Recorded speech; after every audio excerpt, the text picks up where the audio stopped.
applications. And I was thinking about the logistics of getting here because I only recently found out about this event from I don't know. I was just listening to some kind of podcast and someone, I don't know, maybe some nice woman was talking about Geeks Without Bounds. And yeah, just very nice gentleman, whoever that gentleman was. Or a nice lady. I think it was the Leisha podcast. Oh, lady. Well, so I just entered the Geeks Without Bounds term into Google and I just found out that in the news there is the Krakow, the information about the Krakow Space Up Challenge, and here I am. So basically, that was a busy week for me because I had little time to prepare, and we were planning to bring from mobile developers from Warsaw here, but only two showed up. But it's still, we're still gonna produce some awesome application, and that's me. Thanks. Hi, my name is Hector. I work in Warsaw and I come from Mexico. I work with Stomach. And yeah, well, I'm not thinking much right now because I just take a plane and then take a bus and then take a train to come here. So yeah, I hope just to write some good code, learn lots of stuff as always in hackathons, and contribute as much as I can. My name is Sorin, I'm from Romania. I came here to work, and I've been here for 1 year, and I'm enjoying Krakow.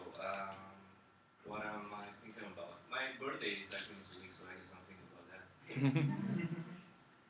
I don't know, anything else? I see everybody brought their laptop. I wasn't aware we should bring ours to that. Now that I think of it, it makes sense. That I don't know. Yeah. We'll figure it out. That's great. So hi everybody, I'm Juana. I'm from Romania as well. I work with Sorin doing graphics for 1 year now. We are not technical people, so I'm thinking about that actually because all of you are so wonderful technicians and smart. But we're curious, so I guess it's a good start. So what are you doing? We are working here in financial services actually. I'm not a financial professional, I'm a PR actually, so nothing to do whatsoever with it. Yes, of course, I'm glad to. So, yes, that's about it. So I'm glad this kind of events take place in Krakow. I was looking forward to see more of these organizing here. And yeah, I'll come to whenever you will organize in the future. Thank you. Okay, I'm Greg.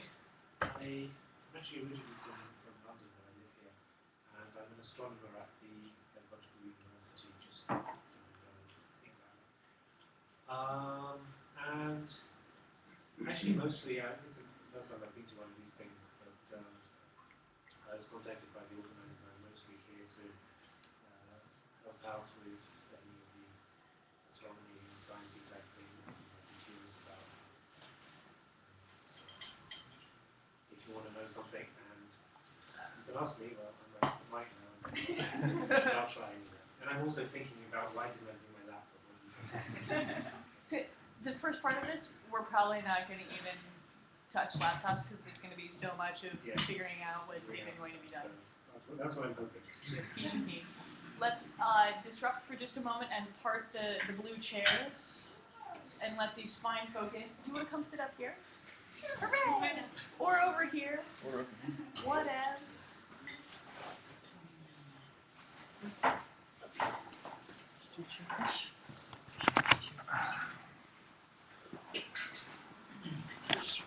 I'll swap these. I will never learn to not walk into a projector.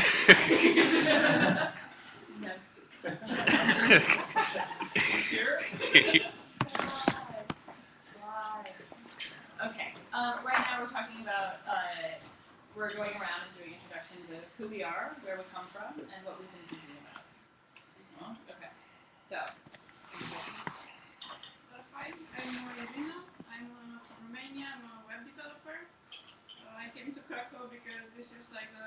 richest weekly events ever. There are 3 conferences, this event, another hackathon. So I'm really doing a lot of things and very happy about it. And what I want to do here is to tame some data, get some really abstract things and put them in a nice visualization or make something useful out of that. Thank you. So my name is Bogdan. I come from Ukraine, and I study here in Krakow in Jagiellonian University on Erasmus Mundus. Like it's been for almost a year now. And I study applied mathematics, but I used to do some web development, front end and back end. So what I was thinking about, I'm thinking about how much I want to sleep. I remember that. I'm also thinking if we'll actually have time enough to produce something, because the schedule was kind of random. Yeah, we'll talk about that a little bit. Okay, so my name is Marcin Kaszyński, I'm from Warsaw. I'm a software developer. I was thinking about some cool way to use the planetary data system. Yeah. Anyway, to mine the data for some cool imagery or whatnot, but don't have any good idea so far. So. Hi, I'm Johannes. I'm from Germany. I helped with the last SpaceX challenge. Currently, I'm thinking about dropping my thesis and dropping work to come here to meet with Will. It was the best thing ever, at least in the last month. Usually, I have a background in electrical engineering. I do embedded stuff, security, distributed systems. So if you have any questions about that, ask me. Also, I'm a testing Nazi, so I will bash your code if it needs to. I'm Sasha, I'm from Warsaw. I'm a biologist. So if you have any question about cuneiform writing and stuff, ask me anything. I'm rather better in usability than technical stuff, and recently I was thinking about how to put a lot of stuff in very short presentation. I'm Gus, I'm from Krakow. I graduated computer science here in Jagiellonian University. Now I work for the company from the automation and robotics industry. And okay, I came here to just, create some great application that can save the world or make peace for everybody. That's it. I'm Monika, I'm from Krakow. I study advanced materials and technology at Jagiellonian University. I know about this event from my brother, who is great interested in NASA events and what they do, and I like contact with many people with different experiences, and it's great for some time. Thank you. Mine will be short. I'm David, and I'm studying at University of Jagiellonian. I am IT technician, and because I'm thinking about how to create my project about seeing water from space. And from the other side, I'm thinking about quantum computer science. Very cool. What I can say. That's all from me. Thank you. Okay. My name is Jurek. I am from Warsaw. I'm mostly web developer. And I came here mostly because my friends inspired me. Hello, my name is Angela. I'm studying biomedical engineering in Warsaw. And I came here because mostly my friend also inspired me. And I liked this project about tracking water from space, and I wanted to see what people are looking for, what they are working on, and so on. So on. Thank you. Hi, my name is Albert. I'm in high school, and I came here mostly to learn something, and because of my friends. Hi, my name is John. I study psychology on Jagiellonian University here in Krakow, and I came here because my friends. That's the one who convinced you. It was Jurek, I believe. So he also said that you convinced him. No, actually, I got information about this conference only like 2 days ago, and I hope I listen to interesting and inspiring people, and I get some news. Hi, I'm Anya, and I think I will not add anything new. I'm studying psychology, and I was also inspired by other people just to listen to something interesting and learn. Thank you. Hey, I'm Diggs. I'm the founder of Geeks Without Bounds. I work with Willow. What am I supposed to talk about? What you've been thinking about lately. What I've been thinking about lately. I've been traveling around the world. I left San Francisco about 2 weeks ago and visited Tokyo, Manila, Singapore, Hong Kong, and I got here 2 days ago. And I'll be here till Wednesday, and then I go to Amsterdam, London, Paris, Barcelona, Berlin. I think a lot about hackathons. I'm doing one event like this. I've done one event like this every weekend for the past 3 weeks, and every weekend in the next 4 weeks. So I'm kind of passionate about this. I also work for Tropo as one of the sponsors, so. And we'll talk about that later. And if you are lacking a task at any point this weekend, we can calculate his average miles per hour or kilometers per hour. Sitting still, traveling at 8. I am Willa Brew, also Willa Blue for somewhat obvious reasons. Although my hair is a little bit faded. I work with Geeks Without Bounds. I am also pretty post-geographic, is the term we use, nomadic. I recently moved my stuff from keeping it in Seattle to keeping it in Cambridge by Boston. And I also bounce around a lot. So I got to stay on a hacker ship in London recently. It was pretty great. It's a refitted fishing boat. And I've been thinking a lot about how groups of people who have distributed decision-making power scale past about 12 people. It's been really interesting to me lately. So, never learn. I have a video queued up for you. It's about 9 minutes long, but it's about. Stand over here and try not to walk too much. It's about Space Apps Challenge. As you know, this I assume you know this is a worldwide event. It's on every continent except I think we skipped Antarctica this year. Last year we were also at the station, which was pretty cool. So the message in the video, which is not the stick figure, are from astronauts. Pretty awesome, but it sets the tone so that everybody participating in this across the world is starting from the same point, which is pretty cool. So we have a shared experience. If you want to know the academic terms about that, I'm happy to tell you about that and stuff. So after we do this, we're going to have amazing, fast, amazing talks from some people here to also set the tone for us here, and then we'll talk about the challenges that we wanna look at. It seems like we're gonna spend a lot of time in setting tone, but this means that all the other questions that we would have for each other and the butting of heads or whatever else, we're just gonna nip in the bud. And so Johannes introduced me to a lovely turn of phrase yesterday, which is, if you give me 10 hours to cut down a tree, I will spend 9 hours sharpening my axe. So this will be useful. At least I think so. And stuff. Should we turn off the lights? Sure. Mood lighting? Yes, people come in. They're, okay. We'll lurk in the dark and wait for them. Seconds and counting.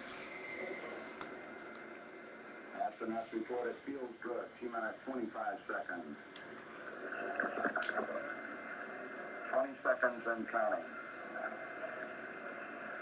T-minus 15 seconds. Guidance is internal. 12, 11, 10, 9. Ignition sequence start. 6, 5, 4, 3, 2, 1, 0. All engine running. Liftoff. We have a liftoff. 32 minutes past the hour. Liftoff on Apollo 11. Tower clear. Hello. Thanks for joining us this weekend on Earth and in Space. We're really excited about what's going to happen over the next 48 hours. NASA has a long history of exploring new frontiers in science and technology. And it's been our long-standing goal to involve the world in our discoveries and our exploration. Every year, technology makes it possible for the world to make discoveries together in ways that weren't imaginable 10 years ago. Today, we aim to take full advantage of our globally connected cultures and modern information technologies to create, explore, and solve global challenges together. Thanks so much for joining us. Now let's head up to the International Space Station. Greetings from the International Space Station. I'm NASA Flight Engineer Tom Marshburn, orbiting the Earth 250 miles above you, along with my 5 crewmates from the US, Canada, and Russia. Astronauts aren't the only ones with important jobs up here. People from around the planet are collaborating every day to make it possible for us to live and work in space, conducting world-class scientific research. Before I became an astronaut, I served as a NASA flight surgeon as well as an aquanaut for NASA's Extreme Environment Mission operations on the bottom of the ocean. Experience and innovation from every discipline are essential to improve life on Earth and advance all of us beyond low Earth orbit to further the cause of human exploration. To get there, we'll need your help. At the International Space Apps Challenge, people from dozens of nations from every continent and every walk of life will unite to solve problems on Earth and beyond. Will you join us? Help create, invent, build, and forge our future. Thanks for being a part of the International Space Apps Challenge.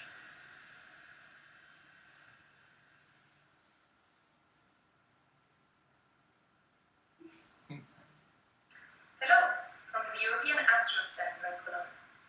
My name is Samantha Cristoforetti, and I'm a member of the European Astronaut Club. Since I was a child, I have always been fascinated by space and passionate about space exploration. I became an aerospace engineer and then a military pilot with the Italian Air Force. And a few years ago, I was lucky enough to be selected as a European astronaut. Next year, I will fulfill my lifelong dream of going to space. Together with a multinational crew, I will blast off on board a Russian Soyuz rocket to spend 6 months on board of the International Space Station. Now here's a thought for you. Wouldn't it be great if more and more people could travel to space? Maybe even live and work there. Shouldn't we, as humanity, reach beyond our home planet? And as we develop the necessary technologies, learn how to improve our lives here on our beautiful planet Earth as well. Information technology plays a key role in overcoming the challenges of spaceflight. We invite you to join us in this great endeavor with your talents, your passion, your skills, your energy. Join a vibrant and diverse community of people who are intent on finding solutions. Help us grow and find your own opportunities of growth. You're absolutely right, Samantha. And that's what I love the most about Space Apps, is the community of people coming together to make a difference. I'm Ali Llewellyn, and I'm the project manager for the International Space Apps Challenge. And I'm Nick Skitland, the program manager of the Open Innovation Program at NASA. This year, each one of you is part of an international collaboration spanning more than 48 countries, all 7 continents, and even up into low Earth orbit. The International Space Apps Challenge is your opportunity to push forward the frontier of space exploration.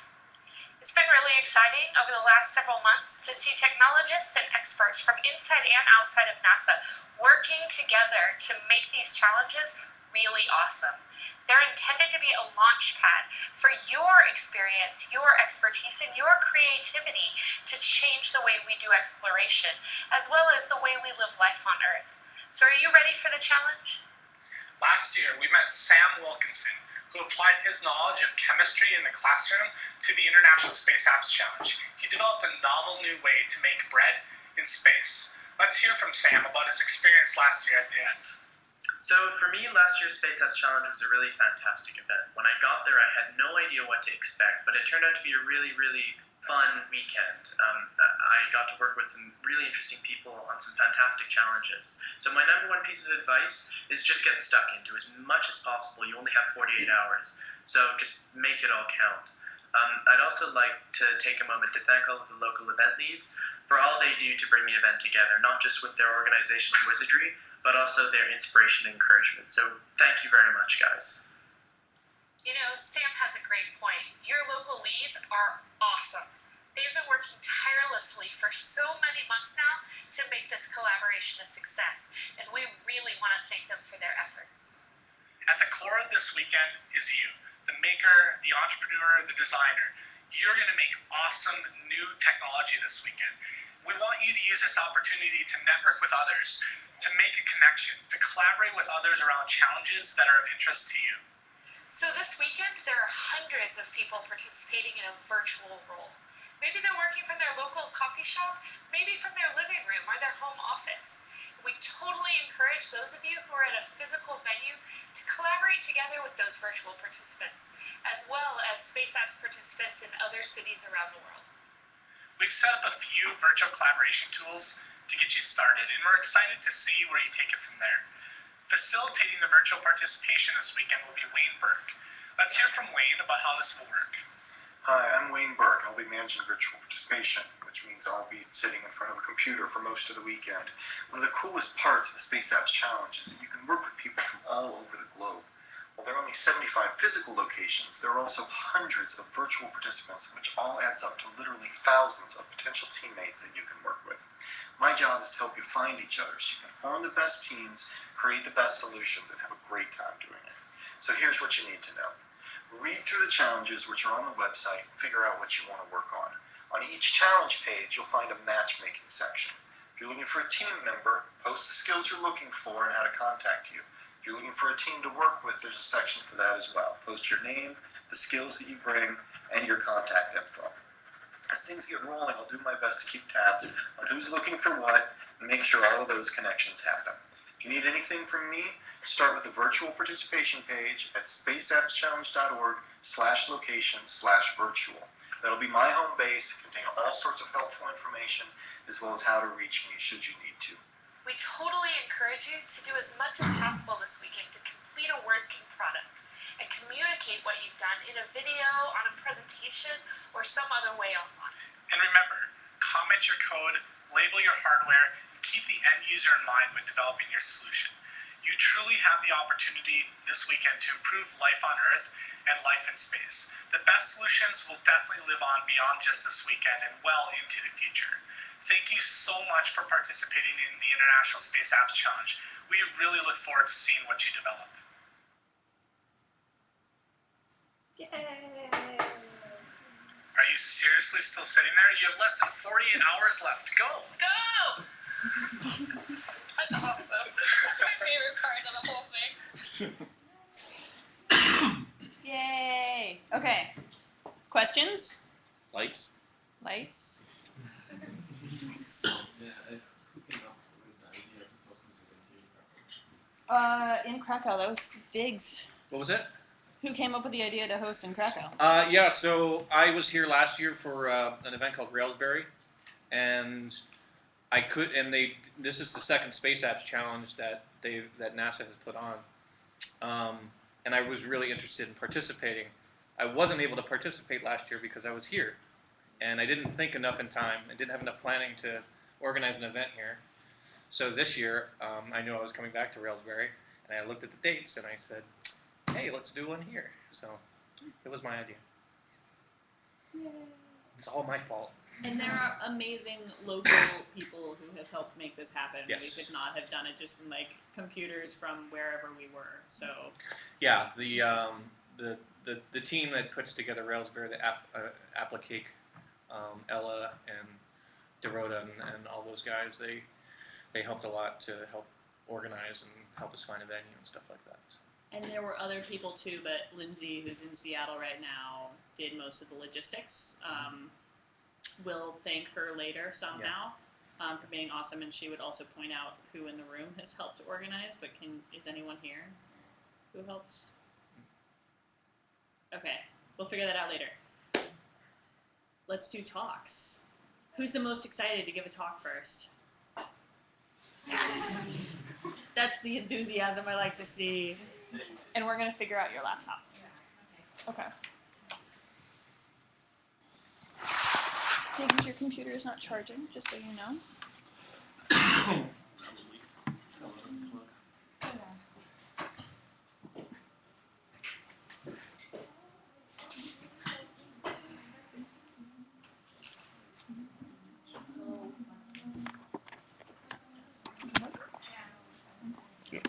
Awesome. Anyone have an HDMI to VGA? HDMI to VGA. Are there any electronic shops in the square? Yep. There's a big computer shop nearby. Awesome.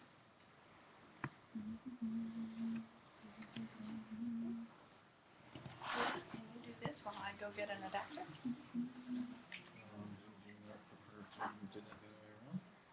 Oh, nice. Where is it? It's nearby. This gentleman knows where it is. It's for. You need an HDMI to VGA? Check to be sure that it's HDMI and not micro. Regular HDMI. Well, check her Oh. computer, and he knows where it is.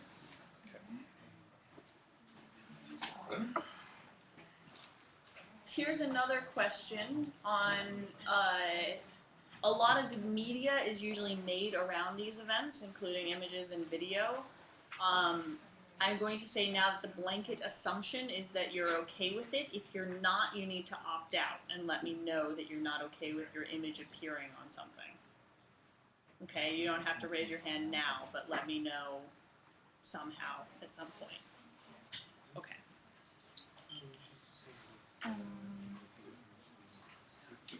Almost. Wait. Okay. Yeah, I just need to make sure that it was there.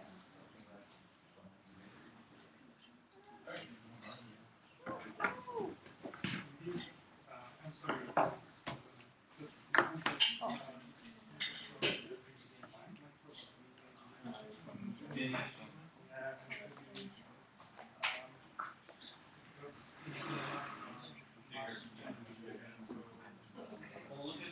What's the model? It's Samsung 9.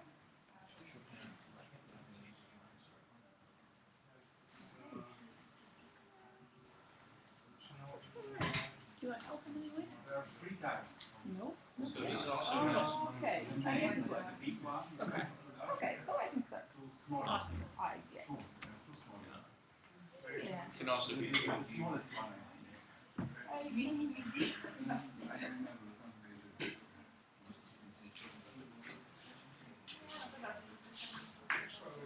Okay, I can start. Okay. Exploring you right now.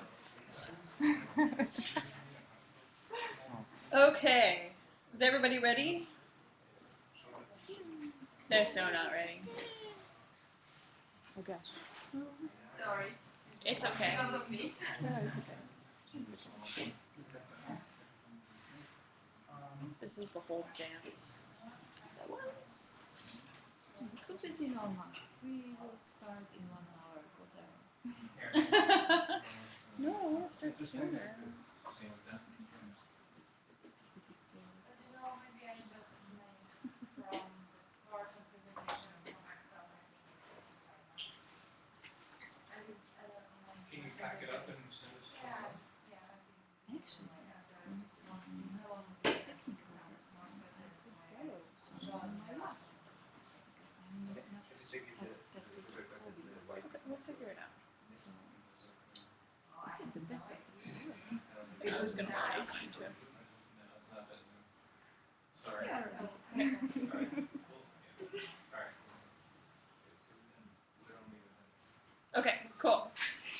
Ready? Yes! So, okay, before I'm here just to tell you some jokes. Okay, that's the first joke.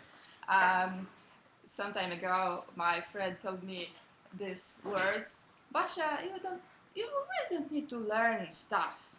You just feel this urgency to learn and learn because you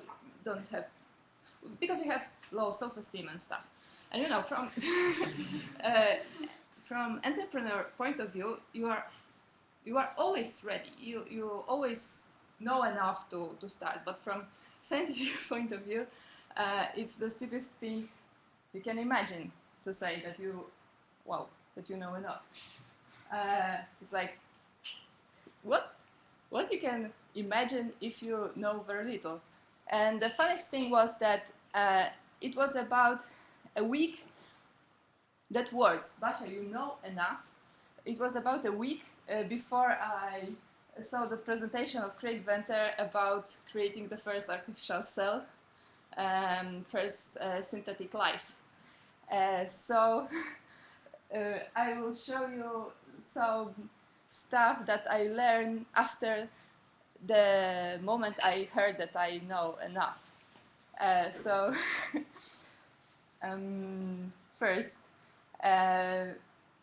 the thing that after successfully sequenced human genome, people started to read and write DNA and even print it with laser. And people start to print it very cheaply, actually, this year.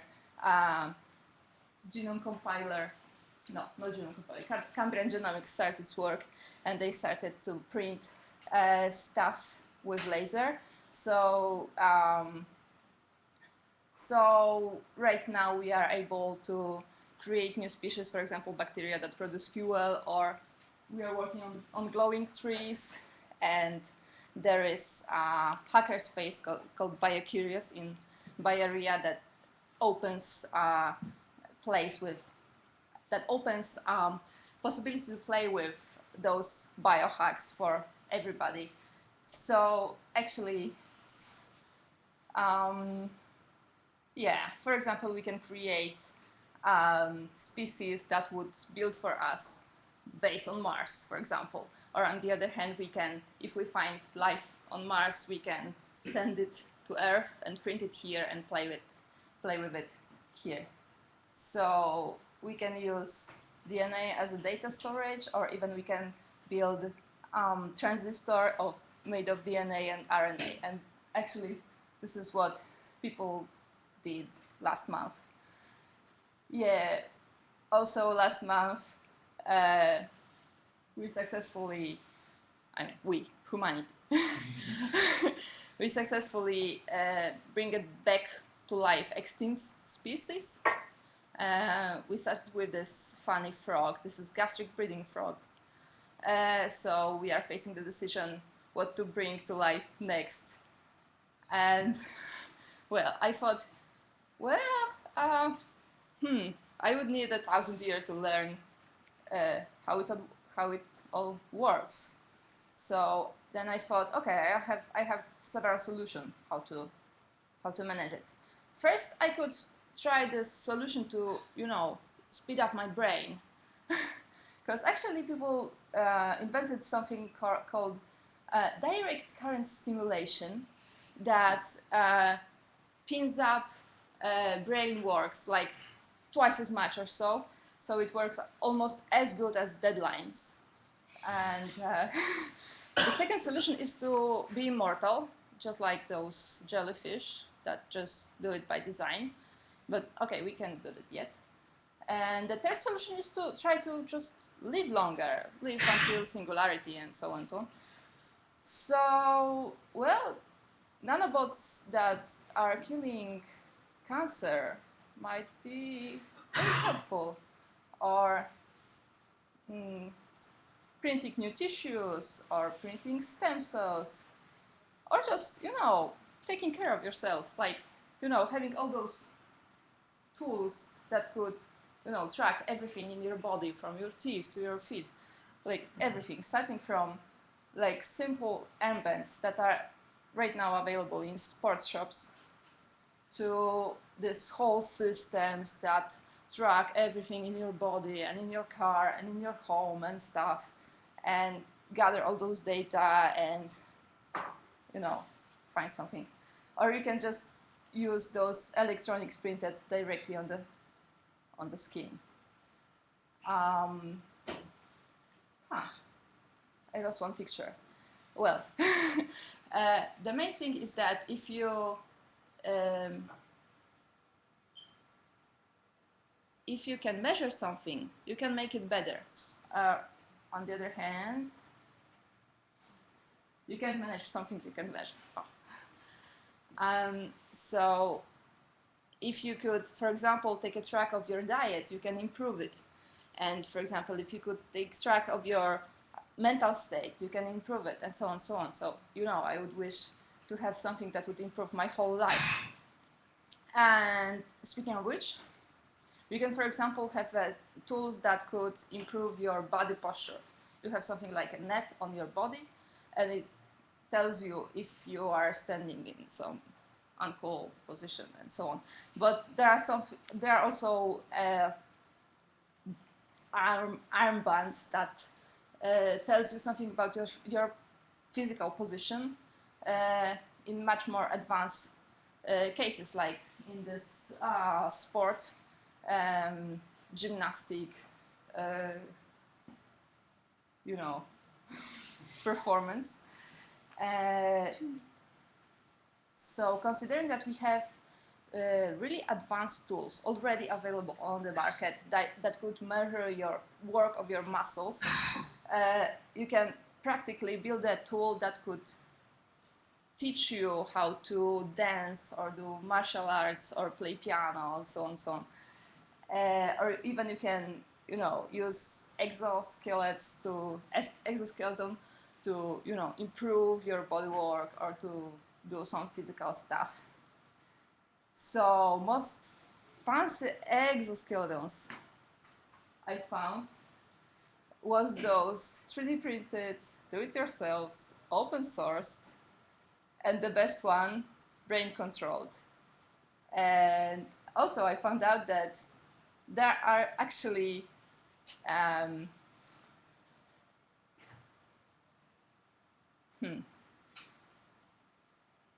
there are actually artificial limbs that can send signals directly to your nerves. So it gives you a sense of touch.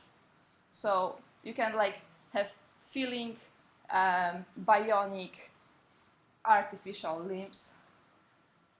And it doesn't have to be like limbs itself. It could be something that is remote.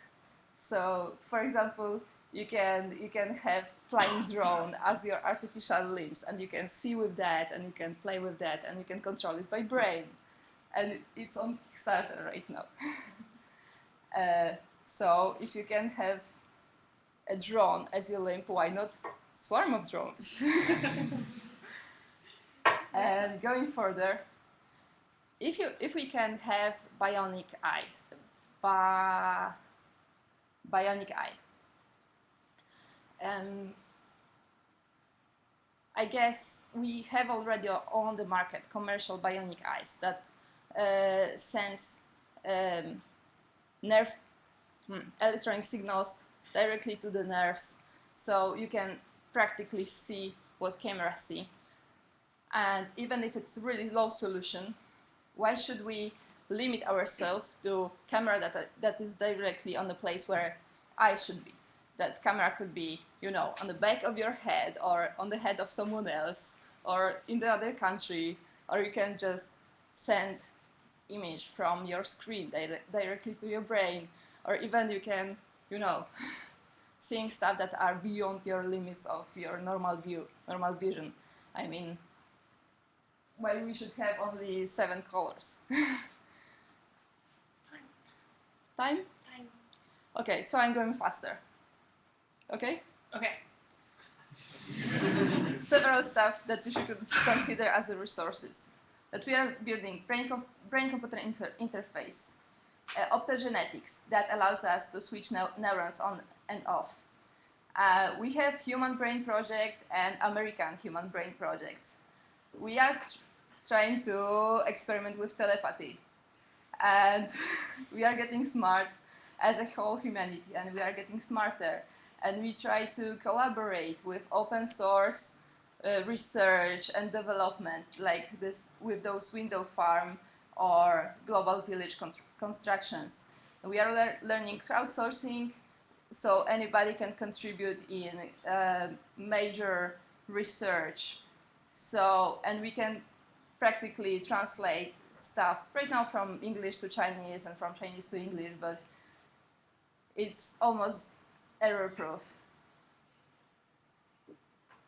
And we right now started to have Internet of Stuff, so we can print things and put stuff into Internet, so we can print physical stuff. And if Peter Thiel will fulfill his promise, we will soon have Internet of Sandwiches. So we could print food. So, yeah, this is all what I wanted to say. Yeah.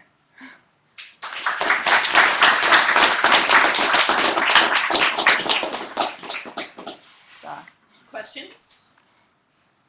That's an awesome presentation. Can you like leave it somewhere online, like on SlideShare or? Well, why not? If you post it to the internet with the hashtag of, is it Space Apps? KRK. Yeah. Then we can all see it. Hooray! Thanks. Okay.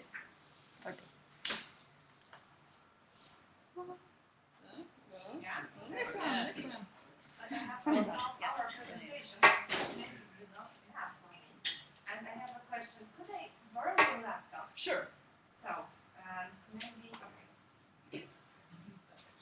I just download my presentation and you have PowerPoint on your computer? Or I should do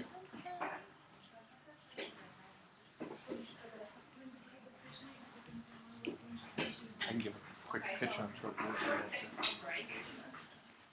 Okay, while they figure that out, Diggs is going to tell you about Tropo. So they were kind enough to sponsor while you set up. Is that cool? I need 3 minutes to Okay. set Cool. up my stuff. Okay? Perfect. I can explain Tropo in less than 3 minutes. So Tropo is an API. It's that's cloud hosted. You don't have to deploy anything, and it lets you control the phone network. So it's about call control. You can generate outbound phone calls to regular cell phones and landlines. You can accept phone calls in, and do the same with text messaging. So SMS, inbound and outbound. It does things like conference calls. You can record calls. You can transcribe calls. It does text-to-speech in 24 different languages and 60 different dialects. It does speech recognition in 24 different languages. And you can get local phone numbers in 46 countries. And it's completely free for developers. So if you find yourself building an app that could use either some sort of an outbound notification by sending a text message to let people know that something happened, or something that people can call into to get information from. So if you have data that people might want to get from your apps that you want to make it accessible via phone, you can use Tropo to do that. And if you have any questions about how to make that go, you can ask me. We have tutorials and documentation in Groovy, Ruby, PHP, Python, and JavaScript. If you're not familiar with one of those, you're probably not a web developer. So, but seriously, if you ask me if you have any questions, and we'll go from there. This looks really cool. It's got like stuff and stuff. So anyway, Tropo. Yay! Also, they will pay for food. Yes. Also, Heroku also was one of the sponsors. Pays for some food. And the consulate. And the U.S. consulate here in Krakow also was one of the sponsors as well. If you don't know what Heroku is, they can host your Tropo app. I don't know why I have that. You needed something to fiddle with. So it's me now? Yeah. Could you help me to? Yes, I write. Okay. Where? Set it down. Projector in the face. Off for the core.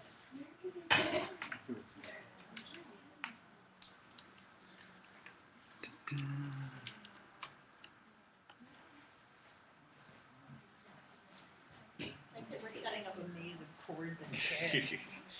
Ah, It's a kitten.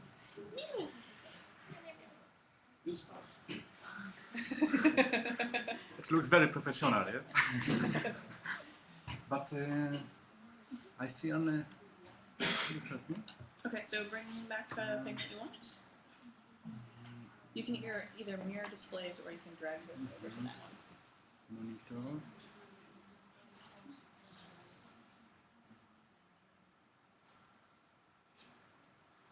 Yeah. There. May I ask for turning off the lights?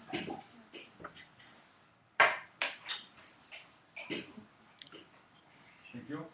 Today what is most important is this, that it is not my computer, it is computer of my daughter. She is 9 years old and she gave me this computer in the morning and told me I have to tell to everyone that this is not my computer but her computer. Yes, it is easy to recognize. She has had last year first communion, so she has the best computer in our home. So it's the reason. Okay, so after this we can start. I can see the full screen.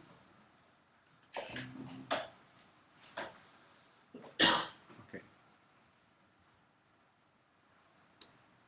Today I would like to tell you a few words about astrophotography, about the basic techniques of astrophotography, and make also a few proofs that astrophotography is also the hobby for you, that you don't need a very special equipment to start making very interesting pictures of the sky. But we have to, I'm sorry, to start from very technical point of view, and I have to explain you some information about the main equipment for making astrophotography. It is the telescope, yes? So from the ground we should have a tripod. It is very stable, made from wood. Also could be made from metal. Here is the mount. The mount is the equipment which has at least 2 electrical engines, and these engines with this mount are following the stars, because we all know that from the east side to the west side, every time the sky is moving, yes, 24 hours is making one circle. Well, we're moving. The sky is. Pardon? Are we moving or is the sky moving? It depends on the point of view. From my daughter, the sky is moving. From me, it's a little different, but it doesn't matter. And moment. Excuse me. I would like to prepare to have 2 screens. Opcji grafiki, wyjście na...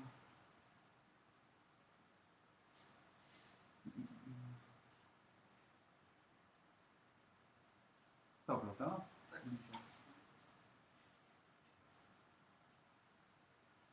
O. Okay.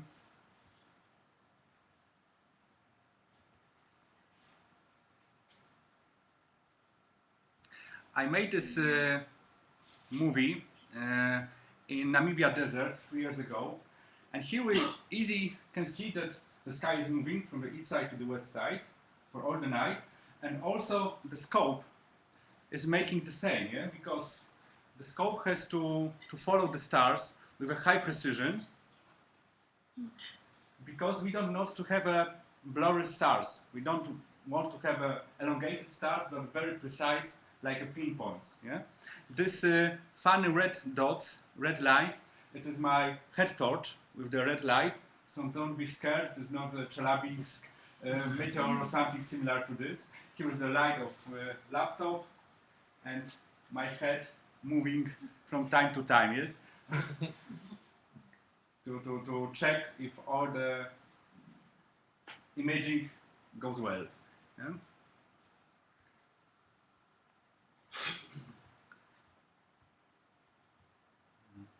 So here's the mount, which is following the stars, and here is the most important part, the scope. Yeah? The scope gathers the photons, gathers the light from the stars, from the nebulas and galaxies to the registrator. Many years ago, we used the film and the normal camera with the film, yeah, 36 frames usually. It was very hard to develop, a lot of problems with this. But now we have something like CCD cameras. We have two types of CCD cameras. I think that in this time, I think everyone has at home at least one CCD camera. They are more complicated or less complicated. I took with me something like this. It is a Canon DSLR, so it is quite good camera to start astrophotography.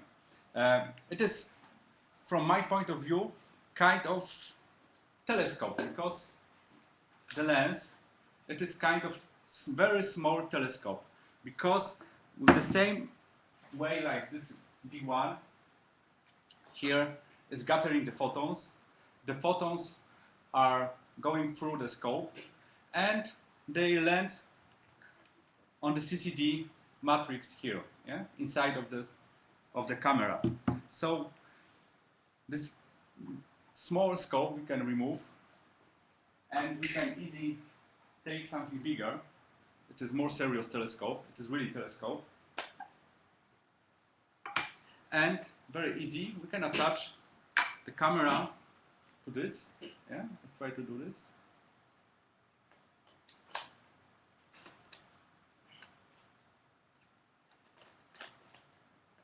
It's easy. Moment. Believe me, it's easy. Okay. Success, yeah? So it is quite prepared equipment to make pictures of the sky. But of course we need the tripod, the mount, and we can start. What we need is only the clear sky. Yeah? Go further. Here's also another example of the setup for astrophotography. So we have the smaller tripod, here is the mount, and here is the telescope with something to registrate the camera. But in this situation, it is not a camera like this one to make a picture of the people, animals, and other things, but dedicated for astrophotography, more specialized. Here is also another example, a very small mount. I took it to Chile with me. It is very small, very light, so you can take it as a hand luggage to the airplane. No problem with this. This is the camera to gathering the photons. The difference between the normal camera we have at home and this camera is the sensitivity. So we are talking about 3 to 1000 ISO. I think that most of you had something to do with something like ISO sensitivity. Yeah, we put it in the camera. This kind of cameras has around 100,000 ISO. So it's much more bigger sensitivity comparing to the normal camera. And when we go further, we can leave idea of small setup and we can talk about private observatory. This observatory is in my home, in my backyard in Krakow. And we see here the quite big telescope and the roof. The roof is automatically moved out with the electrical engine, here is. And every clear sky, we can easily push one button, open the roof, and we start make the pictures of the sky with the scope. 2 minutes left. No, 30 minutes. I have a half hour. Oh. Yeah. Everybody want to listen for a half hour? Is that okay? Interesting? Yeah. Okay, cool. Here is also my scope. Right, workshops. Sorry, we mashed together workshops and talks. That was my bad. This is a workshop. This is awesome. Here is another example of the observatory. Here is also.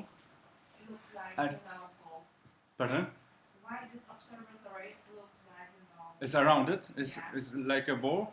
because I noticed, for example, a square or something.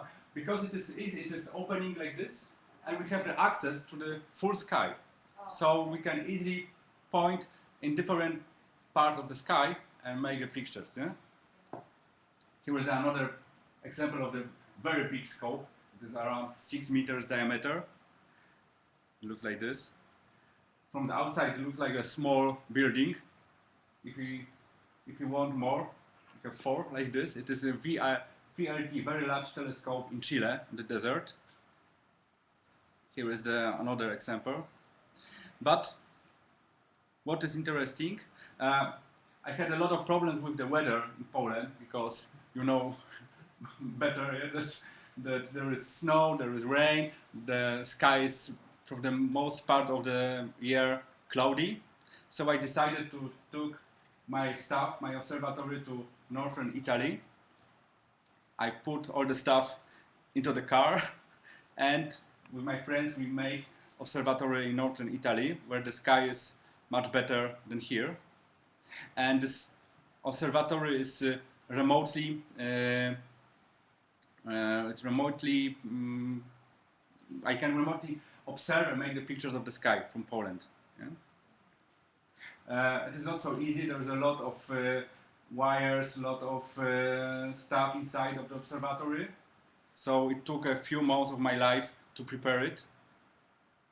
Sometimes very frustrating, a lot of technical problems, not so easy. Sometimes on the border of mental illness to put it all together. Yeah. But now it is working. It is from the CCTV picture. So every night the observatory is working. But what I tell you now is we don't need the specialized equipment to make the pictures of the sky. This image I took around 20 years ago next to my home in Krakow. Here we see the comet Hale-Bopp. It is made with the normal camera, old one, the old school with the film, put just on this kind of tripod. For 1 minute I put the camera, I made the exposure time 120 seconds, 2 minutes, and I received this quite good result. Here is made on Tenerife with the more modern camera like this one Canon. For 15 minutes I put the camera, here is El Teide Vulcano, and my friends making the pictures of the sky with their telescopes and their mounts, and we see that through these 15 minutes the stars moved, yeah, from this point to this point, and here we have Polaris. You see the bright star here. It is Polaris, so it is the northern pole. So all the sky moved around this axis. Yeah? And it is kind of nice astrophotography made without any additional equipment, just the tripod and normal camera. Also, we can make astrophotography even in the city during our normal life. Here is the school where my daughter goes. And 2 years ago it was a solar eclipse, partial solar eclipse. I think you know, Main Square, yeah? Not so far from here. In the morning, and you see the sun partially covered by moon, yeah? So the solar eclipse. It was very cold, I think minus 15 degrees. And the picture here was then presented in one French magazine about astronomy. So my daughter finds herself on the picture in the French magazine. I don't know if they published this picture because the picture was nice. I think that because I wrote there that it was took by minus 15. so it was maybe the main reason. That is why next to Moscow, I think. Yes, exactly. So the same way. So yeah. The for, same temperature. For the, yes. As a proof, it is in the Paris airport. Yeah? We found it. And also astrophotography we can do in a strange way. It is a few seconds exposure in the middle of the night. Here, it is not the sun, it is full moon. Yeah? So the full moon, after a few seconds of exposing, is making like this. And my daughters with the torches, they played on the ground and made these funny things. And another example, also in the forest, my daughters, here are the stars, yeah? And who knows what is it here? These dots, lightning dots. I tell you that it's in the middle of the summer. Exactly, yeah? Fireflies. The small animals, they are making the light, yes? In the middle of the night. So, 3 strange feet. Oh, here one firefly is moving very close to the camera. Another example of strange astrophotography you can do almost at home. I was coming back home on the highway. You see the lights from other cars. And here is the full moon. And here we have comet horns. 3 or 4 years ago, it was a very bright comet. This comet exploded and was so bright that even when I stopped my car along the highway, and I put the normal camera, this one, here is the mirror, and I opened the window and put here the camera and made this picture. So the comet was very visible, very easy. See? Here is also another exposure. Here is, of course, you know what is it? It's Milky Way. Also, this picture is made without any special equipment. Yeah? Here is something like zodiacal light. The small particles of asteroids, of the comet dust, which is around the sun, between Mercury and Sun. When we have a good weather, we can see this part of light. You see? It's lighter than other part. And here is the Milky Way. Another example of Milky Way. Here also another example of astrophotography without equipment. Here are the big Magellan Cloud and small Magellan Cloud. The same, 2 Magellan Clouds, and this small portable mount. Here is attached camera to make astrophotography. It's moving with the sky. Here is also another example. So the shutter was open for a few seconds, and someone with a red light on the head was moving from left side to right side, I don't know, yeah? Be careful if you are trying to do by yourself. Remember that in our climate in Poland, in Krakow, there is a lot of dew. So the humidity is very high sometimes, especially in the autumn and the springtime. So you could be badly surprised that on the surface of the glass you have dew, you have water. So you can use the fan. You have the fan like almost you have at home, and with this fan you can remove it. Also, you can make astrophotography in strange place, like in the summertime vacation in Egypt. I took my camera. My wife was very angry taking this, and almost 50 meters from me there was something like presentation for the tourists with the fire, but doesn't problem. You can make astrophotography. Also, very easy astrophotography to begin as making the pictures of moon. Moon is very bright, so we don't need a very specialized equipment to follow the moon because the exposure time is very, very short. It is 100 of the seconds, so very quickly we make the picture, and we don't need a special technique to develop the signal. Easy to make. If you have a bigger telescope, you can go farther, closer to the surface of the moon. You see the craters.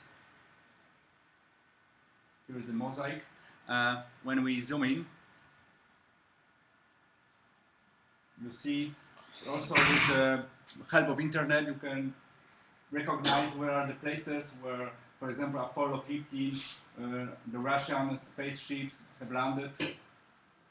a lot of fun. Also, this is astrophotography. Yeah? 2 weeks ago, I made this picture from my phone. So the sun is going down. Yeah, rest of the snow. Here is the sun made with the telescope like this, but here we put the special filter, and this filter is filtering a lot of photons of the light incoming here, not to destroy the camera. And with this method you can obtain quite nice pictures of the sun. With more specialized, you see techniques, you can see protuberances, spots on the surface of sun. It is very amazing event, the solar eclipse. It happens very rarely. In Poland it will be 2,100 something, so a lot of time to wait for. And very nice event. Also quite, if you are lucky, you are close to the solar eclipse, quite to register. Ring of diamonds, you see, it is called. So the solar eclipse is ending at the end, and the rays of sun are going again. It was also made close to Japan, Iwo Jima Island, on the ship. Also, interesting field for astrophotography is astrophotography of planets. Here is Mars. Mars was closing Earth. It was 8 years ago. So we see, it is made with a quite small telescope and webcam. You know, webcam, it costs almost nothing. Yeah, with 10, 20 euros, you can buy quite nice webcam. This webcam we can attach to telescope and make quite interesting pictures of Mars. We see the snow polar on the poles. We see darker, lighter area. Also, other bright planets we can register with quite cheap equipment. You see Jupiter with red dot, the moons crossing, Saturn with the rings. Also, it is made at home from balcony. My friend Bogdan took this very easy. Yeah? This picture is very, very fresh. I made it 10 days ago. Comet Pan-STARRS, maybe someone from you has heard. It was in newspaper, in radio. This comet is close to Earth. I made it also very close from my home, the comet inside. Yeah? And it is made with the normal camera. I put the camera on the tripod also, and after 6-7 seconds, I obtained this kind of image. Here is also the same comet. A few days later, here is the comet, and here is also another interesting object, Andromeda galaxy here. Yeah? They are very close. The comet, but with the bigger telescope. The same comet, a few minutes later, photographed with bigger telescope. Also, the comets sometimes we can find during the day. It is at 1 or 2 p.m., so in the middle of the day, and we made the picture of the comet. Sometimes the comet explodes. This comet exploded a few years ago. It was a very big event. It's comet holes, also the same.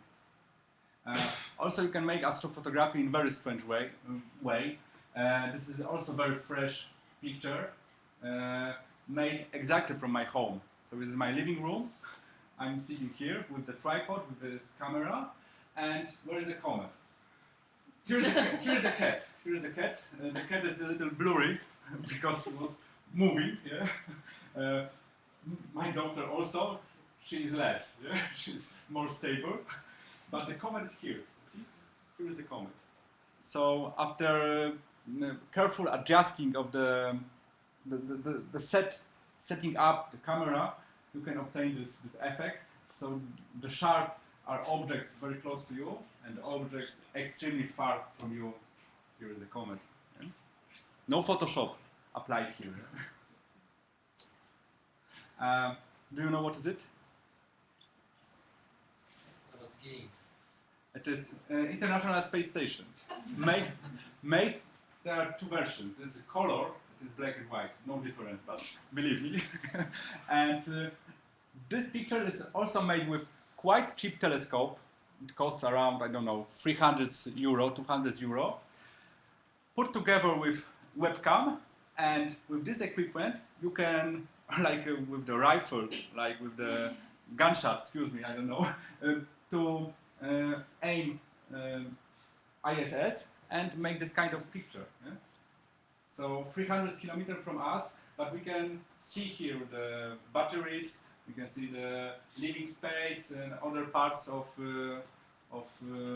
International Space Station. Are they waving? Almost, yeah. I am not brave in this kind of astrophotography from ISS, but there are persons in the world, they are amazing. They almost see the astronauts there. It's absolutely amazing what the people who are very kinky on this, they can do it, really, really. It's a great turn of phrase. Yeah, we are all the persons who are making astrophotography, a lot of them that are crazy. Me also, but this is kind of living, yeah, this is kind of lifestyle. And a few years ago, I made from my garden, backyard, photo of Chinese spaceship, Shenzhou 6. There were two taikonauts, because we don't call them astronauts, we should call them taikonauts. And from Krakow, I've seen them above Sofia, in Bulgaria, you see? And here is Dubrovnik.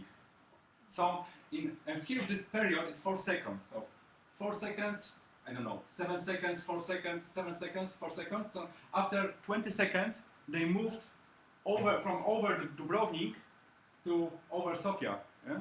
in Bulgaria, capital of Bulgaria. So, how quickly they are moving. And what is amazing, from the distance around 2,000 kilometers, it was possible to capture this kind of image. Yeah? And I was extremely lucky because you see this white part and this white part, they are clouds. I waited 3 or 4 days and every day it was cloudy sky and I was so frustrated, and in the last day, I think 15 or 12 hours before landing, I had lucky to make this picture. So now actually 2 minutes. Okay. Okay. We go farther from the solar system. Here is Proxima Centauri. It is also made from the hotel, from the 7th or 8th floor in the from the hotel in Rio de Janeiro. It is also possible to using also just only this camera to make a picture of Proxima Centauri. Yeah? So the closest after the sun star from us. So no special equipment.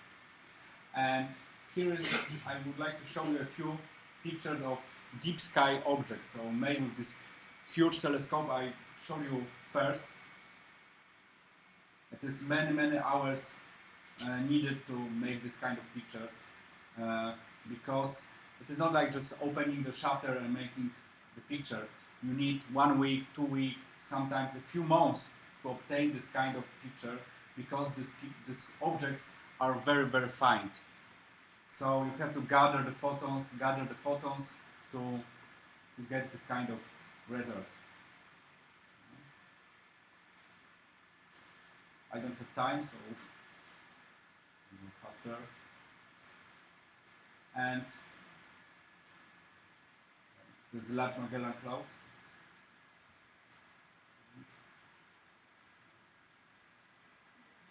Yeah, no, so they're yes. So pretty. Yeah. A week maybe? For me, no problem. Yeah, also another examples. And also I'd like to tell you that astrophotography is it's also the social event. Yeah, so our friends are gathering. We are spending together time with the scopes. It's very nice style of living. Yeah, and we also make astro parties where the people from around the country gathering 100, 200 persons. And 1 minute, may I? Have I 1 minute? Sure. Yeah. Okay. Time lapsing. I think you know what is it. So when we are making pictures one after second, so the stars are moving, the people are in the field.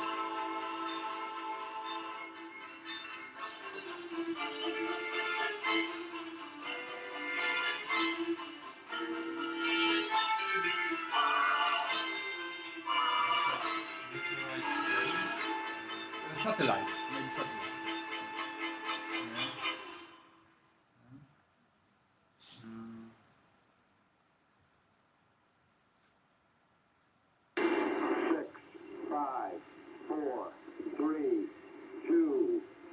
Comet Lulin, 2 years ago. So the comet was crossing the sky.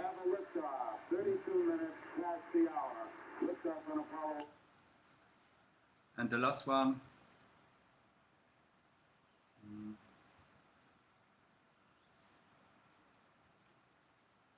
Here is VLT telescopes in Chile. I made it 3 years ago.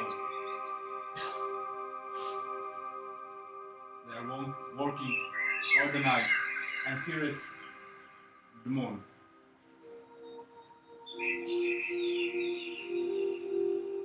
All the night. And now the sun goes. That's all. Thank you very much. Thank you. Are there any questions? The part that moves the telescope synchronized with the speed of the stars is like, does it depend on what you are shooting or how How many hours I have? No. It is because the engine is so made that the engine knows that the speed of the sky. So for them it is no problem, yeah. Because it is the engineers programmed in this way, yeah. So you practically set up what you're shooting, or you just say Also, but there is very much complicated because, like with the fighters, I don't know, aircraft fighters, F-50, for example. So you have to follow the stars. If there are specialized equipment, so if the stars is moving out from the center of the view, the electronic knows that has to come back to have the stars in the center of the field, something like this. Very complicated and very problematic. To have the pinpoint stars, yes, it is very, very crucial to have good astrophotography. So to synchronize the moving of the scope with the movement of the sky. What's the process of choosing the place where you photographing the stars or something? Is there I don't know, special map and you know okay, from this mountain will be beautiful view, so I have We are community, so we know we have maps, we share the information about this, but also it's very interesting, of course you can find it in the internet, like light pollution maps. Yes, so we have a map of Europe where you see where are dark places and where are the light polluted places, yeah, so it is. But in Europe it's a problem because less and less dark places we have, yeah. In Poland, for example, only Bieszczady, yeah, the area on the eastern part, Bieszczady and maybe the north where are Mazury, they are quite dark. But rest of Poland, especially here, it is catastrophe. Yeah? It is. And it's only because of the pollution or also No, because of light pollution. So the lights on the street, it is disaster. No, it is a disaster for us, for astrophotographers. Yeah? Okay.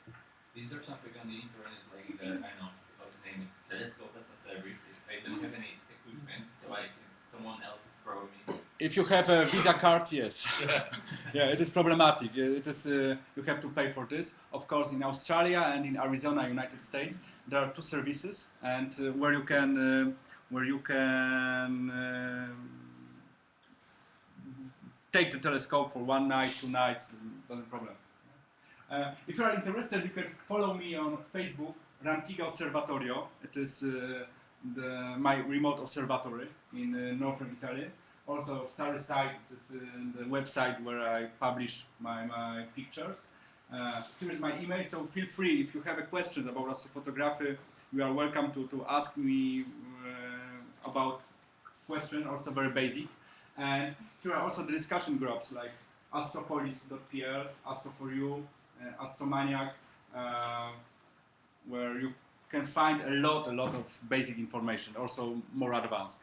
And also I would like to invite you to TEDx Krakow, where I have honor to present, to talk about my searching program for asteroids with my friend Michał Kusiak. Together we, as a absolutely private persons, hobbyists, are fighting with the huge NASA program also, yes, with finding asteroids and with a lot of success. I tell you in the autumn. Thank you very much. Competing. Pardon? Fighting or competing? Competing, of course. Fisticuffs. Okay. Thank you so much. Thank That you. was beautiful. Thank you.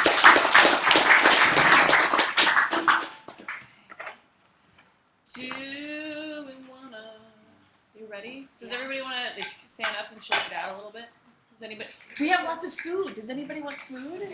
No, wait. No, come, bring your come, stuff. Come set up. Come set up while they go get food. Okay. I talk it later, okay? That was great. Thank you.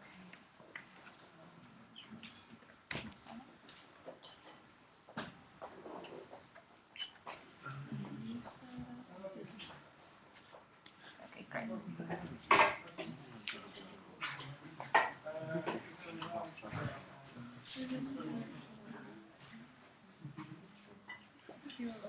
great.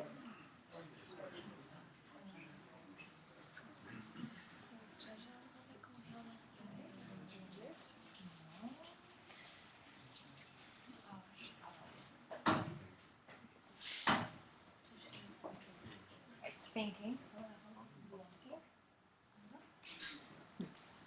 Okay.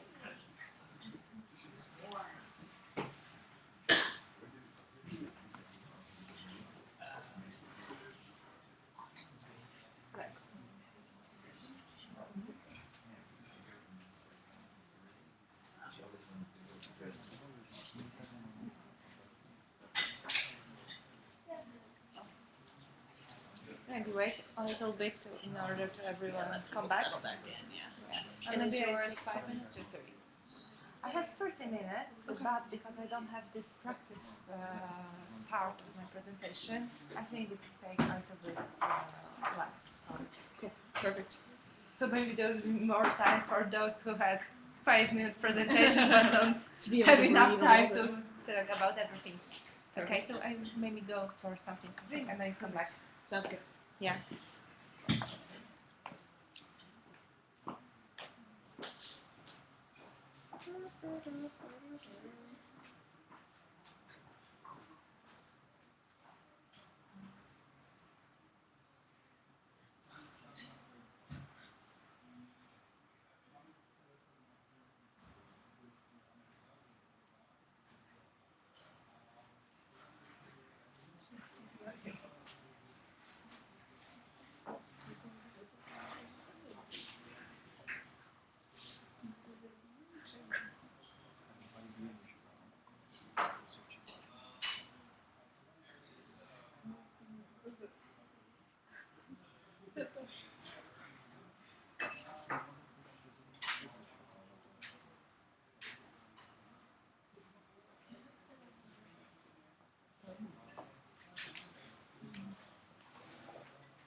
How's it going?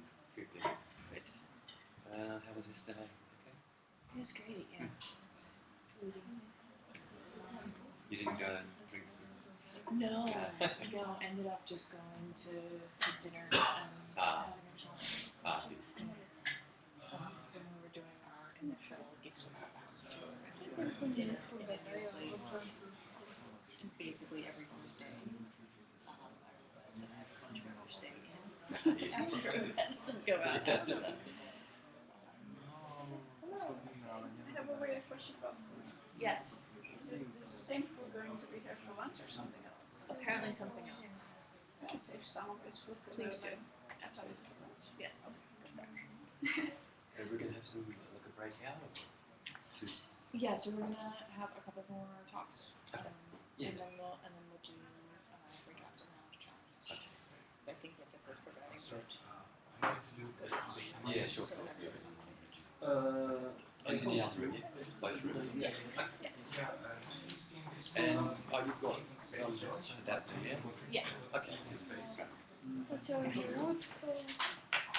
And you got my emails I sent through yesterday? Yeah. Probably, yeah. Yeah, oh, it doesn't matter now. Excuse me, how long is this, I don't know, break or something? I'll call them back in another 2 minutes. Ah, okay, so great. Because I didn't know to come there and talking or stay here. No, Maybe I could better stop here in order not to. Yeah.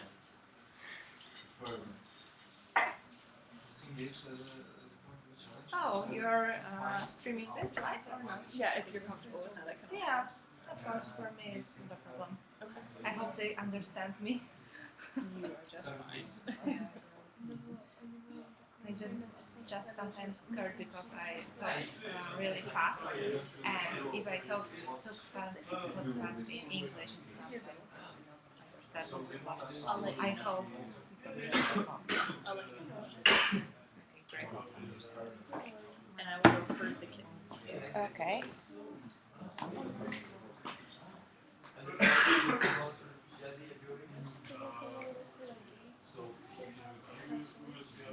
Because I was going to study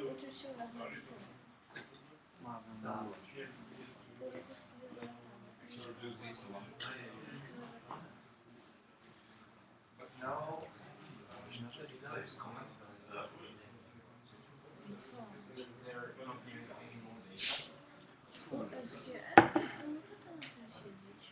Jak się wam podoba? Nieźle, to jest tak pierwszy raz. Sobie przyszliśmy i tak nic nie mamy gotowe, żeby było śmiesznie. No nie, właśnie myślę, że trzeba spróbować. Myślę, że to sporo osób tak przyszło z ciekawości. A pani to jest który raz? Na takim evencie po raz pierwszy. Że w sumie zastanawiałem się, że zrobić coś własnego, czy nie. Nie byliśmy. No, trzeba próbować. Grunt to się przemusi się nie bać. Dokładnie. No, dobrze, że masz chłopaka, który po prostu chce. Ja też chcę, ale sama się boję. O nie, tak naprawdę im wcześniej się z takimi rzeczami oswoicie. Bo ja nie wiem, jaką branżę później planujecie, bo ty wiem, że jesteś jeszcze na studiach, tak? Znaczy ja też jestem jeszcze na studiach. Ale ty już pracujesz, z tego co pamiętam, tak? Czy źle usłyszałam? Aha, okej. Ja nie pracuję, chociaż nie wspominałam, pracowałem. Aha, okej, to mi się wydaje. Ja jestem w sumie na pierwszym roku studiów. Żeby było śmiesznie, no to przyznając się nieoficjalnie, to będę powtarzał ten rok jeszcze. Bo na Uniwersytecie Jagiellońskim dają czadu, tak powiem. A prodziekan nowy to też daje w kość. Poza tym no ja... Dobrze ci się wiedzą trwali. To jest prawdziwy powód, prawda? Tak, znaczy powiem tak. Problem jest u mnie taki, że nie umiem używać języka z zębami. Było parę kłótni z profesorami podczas kiedy stałem przy tablicy. To pewnie główny problem. A tak to ja pracowałem. Ja technikum skończyłem rok temu, informatyczne. Przez 2 lata wtedy pracowałem od 2 klasy. Teraz zrezygnowałem. W sumie pracowałem z tymi poważnymi osobami, no bo to byli sami naukowcy ze Stanów Zjednoczonych. Nie no, tak, w Polsce niestety trzeba mieć papier, więc studia trzeba skończyć. Ale tak jak patrzę po IT na świecie, to nie jest powiedziane, że studencko może być dobre w tej Dlatego ja się szukuję raczej do pracy gdzieś poza Polską niż tutaj. Poza tym nie o to Ale to chodzi. też nie jest Tutaj tak. robię Powiem tylko ci, o że to, jak się żeby mieć... rekrutuje, że jesteś osobą nieznaną, nie? To też niestety HR patrzą na to, bo to jest teraz bezwzględny świat pod tym względem. Gdzie skończyło się? O, the lights go down.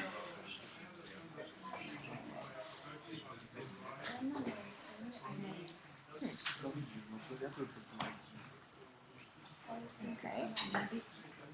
You did this backwards. No, it's okay. Take it here.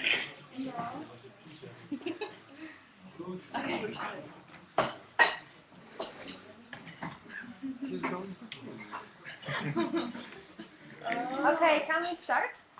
Yeah?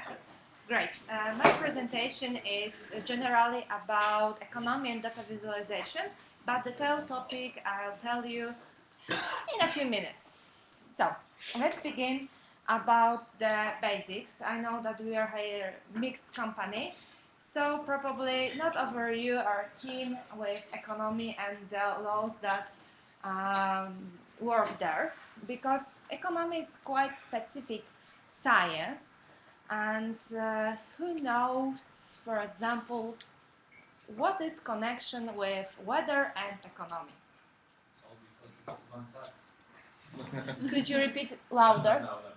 No, you're too shy. Okay, maybe before I begin, I really want to talk with you because I think it would be more fun, and especially with girls from psychology, because in economy, paradoxically, psychology have a really huge meaning. Yeah, because economy is based on the human decisions about consumption and other things.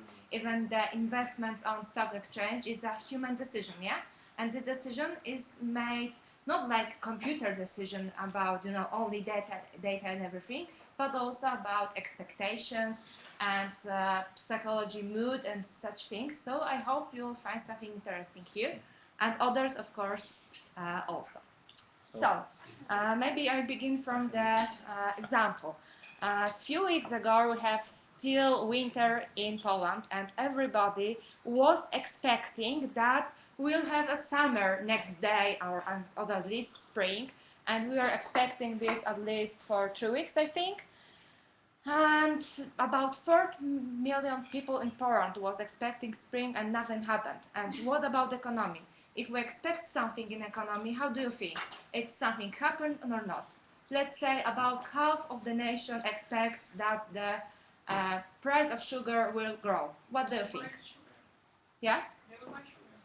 Yeah, they will buy sugar, and what would happen to the market if suddenly half of the nation will go and buy, for example, 10 kilo of sugar every day?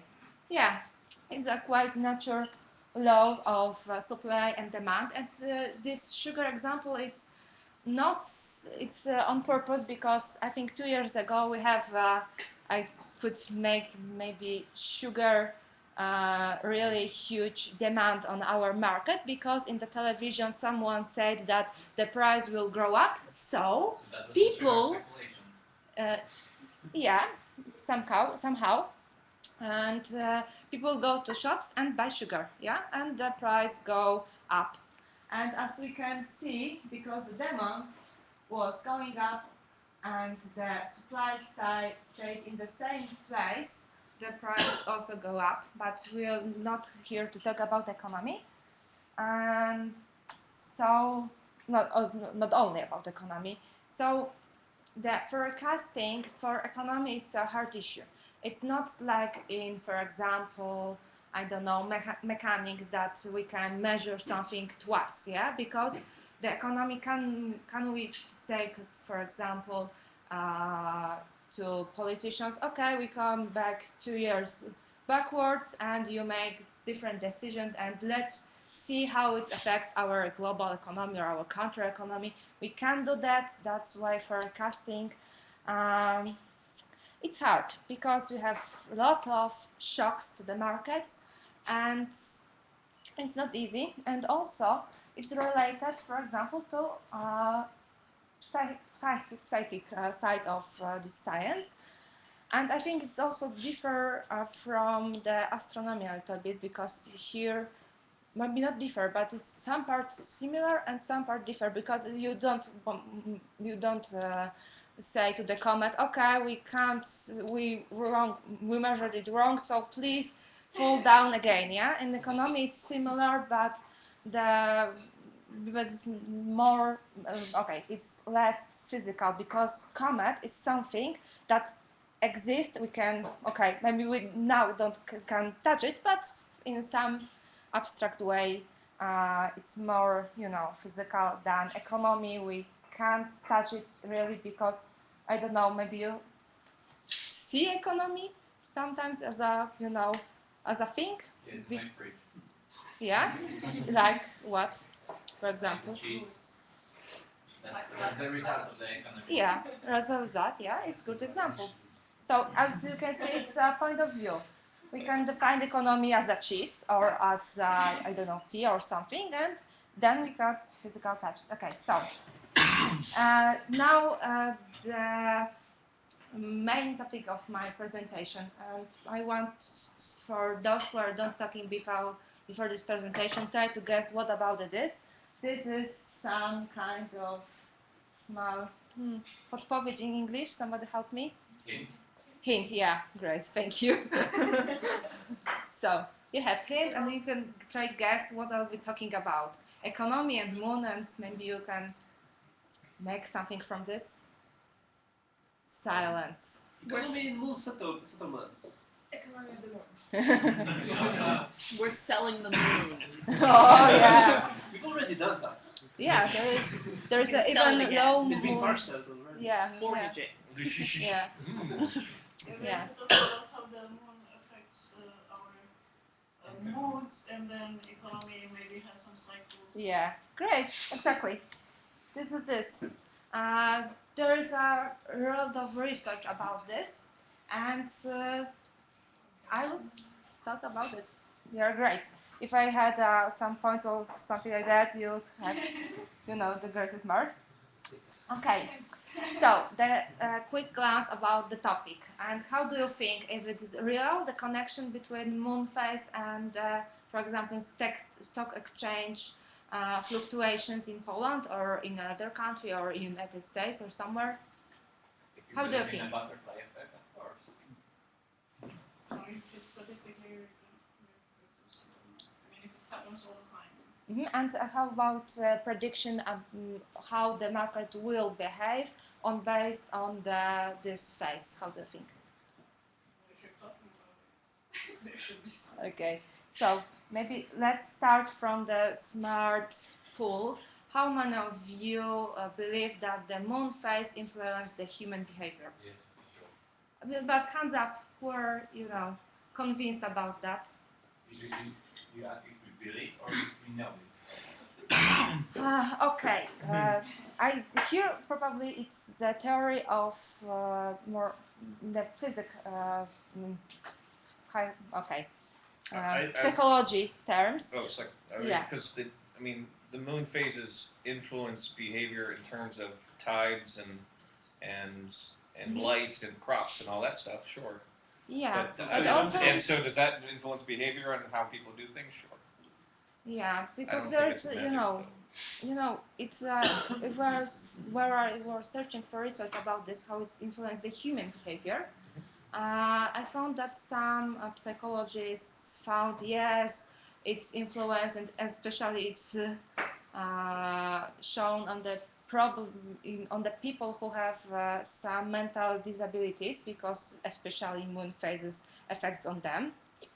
And I thought that when I asked this question, it would be more or less few people who are against, few people who are for it, and I saw that maybe it's proportion are quite different. But let's say for the okay, why we need this? Because if we want to measure the correlation between full moon phases and the market, you have to find the link between it in real world, because we can also, for example, make statistics from, I don't know, craters on Mars and our stock exchange. But when we don't find the link between it, you know, in the common sense link, it would be simply without sense, because statistically computation could be correct, because statistics can prove everything in my opinion.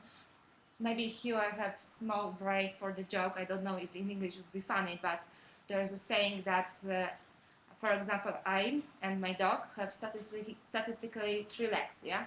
And it's completely untrue, because we are different objects and we should not be measured, but statistics sometimes make such things in order to prove something. And with me make some assumptions, this 3-leg statistical thing is true, yeah? So that's why we have to find a link and suggest we believe that the face influence the human behavior. So we have this link, then we can start our statistic computation. Yeah. I mean, if people believe that there's a connection, there will be a connection, right? Yeah, because it's like self-fulfilling. Prophecy. Yeah, exactly. And there was a lot of researches about what it's influenced the stock exchange, and even not recently. I hope it's okay. It's reliable. And first were in 1985, and then unfortunately or unfortunately, the connection was not found. But there was the first próby. I'm sorry. Yeah, first tries to find it. And quite recently, were taken a really long time period for the time szereg czasowy. Oh, come on. I'm sorry. I'm in statistical terms in English. Time series, yeah, from United States, John Donne's wskaźnik. I'm sorry. Index, yeah. I'm sorry. I'm a little bit stressed and I forget English words. You're fine. And they found significant correlation between moon phases and this thing. And moreover, it's not only occurs in United States, but also in other countries, because there were another research that were measured 48 countries among the world, and their stock returns under the moon phases. And they found that there is something like connection, that the market behaves better in a certain phase and in the worse in the another phase. I hope the money is not the reason behind the prices. Probably some statistician could find such thing, but maybe I could go further. Maybe there are some asteroids in a different, solar system which, fall down somewhere and hit it, and then, some atoms go to our, system and influence it. It's also possible, yeah, because it's also funny about statistic and probability. Because in probability, I think that zero is not existing, yeah. You also always say that it's near zero. I think so also, because you cannot exclude that something is possible, yeah. Excuse me. And at least you found it, that okay, it's the, yeah. I don't know if you know it, but yeah. In 5 days, on Thursday, there will be moon eclipse. Oh, so maybe in 5 days you'll be expecting a crisis or something, yeah. Yeah. Okay, and what you can see on this chart is that on the certain phases, the market behaves better, and on the other, in a worse way. And the 0 point is the new moon start, and the 15th day is full moon. Yeah, so here we have some some parts. Okay, and because I don't have a tool to show it in the statistical program, I made some screens for the Polish data. And I was wondering if in the Polish economy it's also suits. So I take the data from our stock exchange and the first moon data about phases of moon from NASA data. Here I have some links when you can download this and make it by yourself if you are interested. And so, how it's looking in Poland?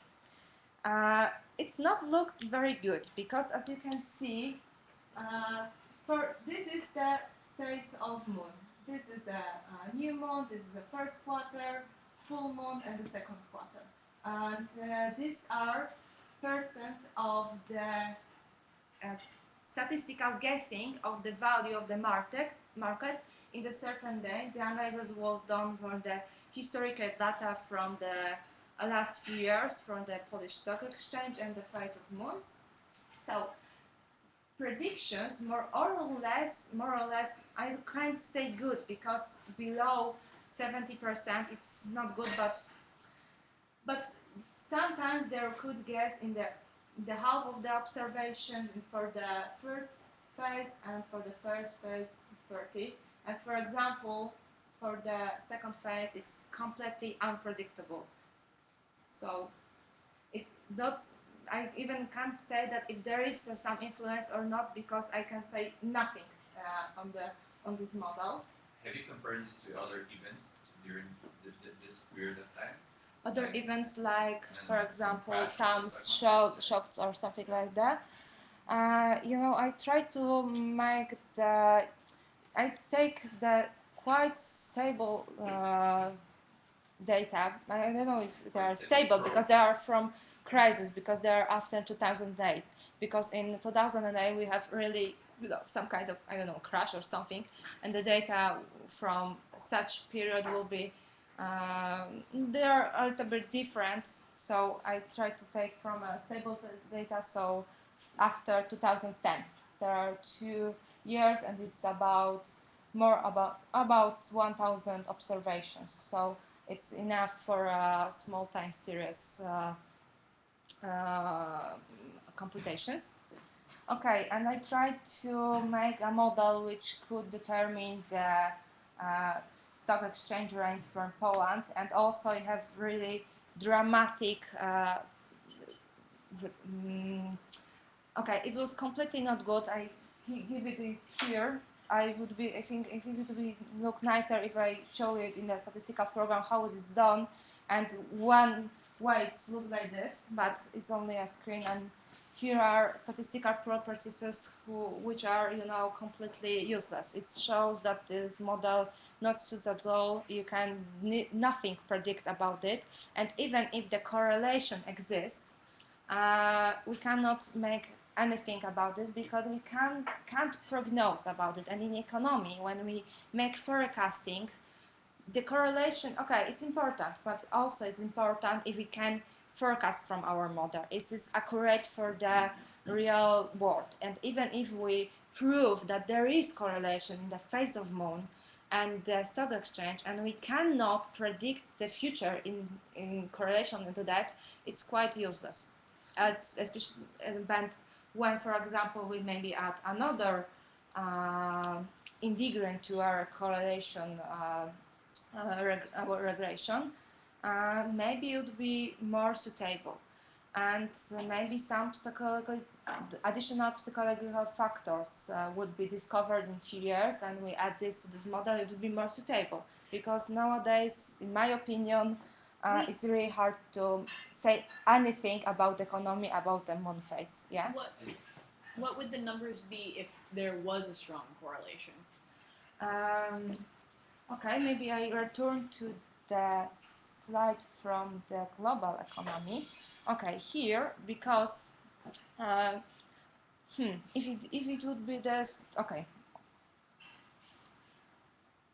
So like if, for example, okay, it's the this one says about the okay, if it's the 1, it's the best, 0 is the least. Yeah, so if it is a near 1, it's a good model. It says about how it's related to the real data, but historical data, yeah.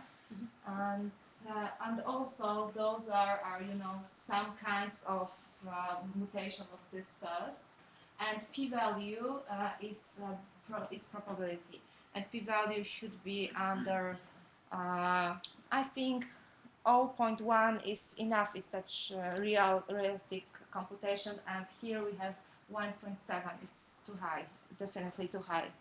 You had a question also? Yeah, how about that, I know the current environment on the economical environment, it's more and more, I think, depends on computers, on mathematical models. So it looks like in a few years there will be more occasions to forecast, because you know, but it's a really funny thing, because if we go to the mathematic theory, we know that the stock exchange is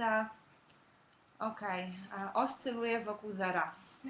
Who would be so good to translate it into English? I think that there's some from one guy from math, I think you, yeah? Oscyluje wokół zera, how would it be in English? No, w okolicy zera. Chodzi mi o to, że proces czasowy, szereg czasowy jest białym szumem i po prostu jest wokół zera. Okay, it's too complicated. Okay, I try to say the simple word, but it would be not professional. It's more or less. My fault for not knowing Polish. No. Oh, okay. Could I use this one? Yeah, I think it would be really nice. Okay, stock exchange rates. Okay. Here is 0 point, here is plus, here is minus. And because of the statistical properties, it's like this. The average is more about 0. If we have, because there is also cycles in economy, so if the economy is in a good shape, this average it will be a little bit more about 0. And if the economy is it decreases or something like that, so it's down, it's a little bit here. And in the, if the economy is in the mid phase or something, it's like here. So for example, if we invest money in the gross, when the economy is in the gross, we could be almost certain that we gain, yeah?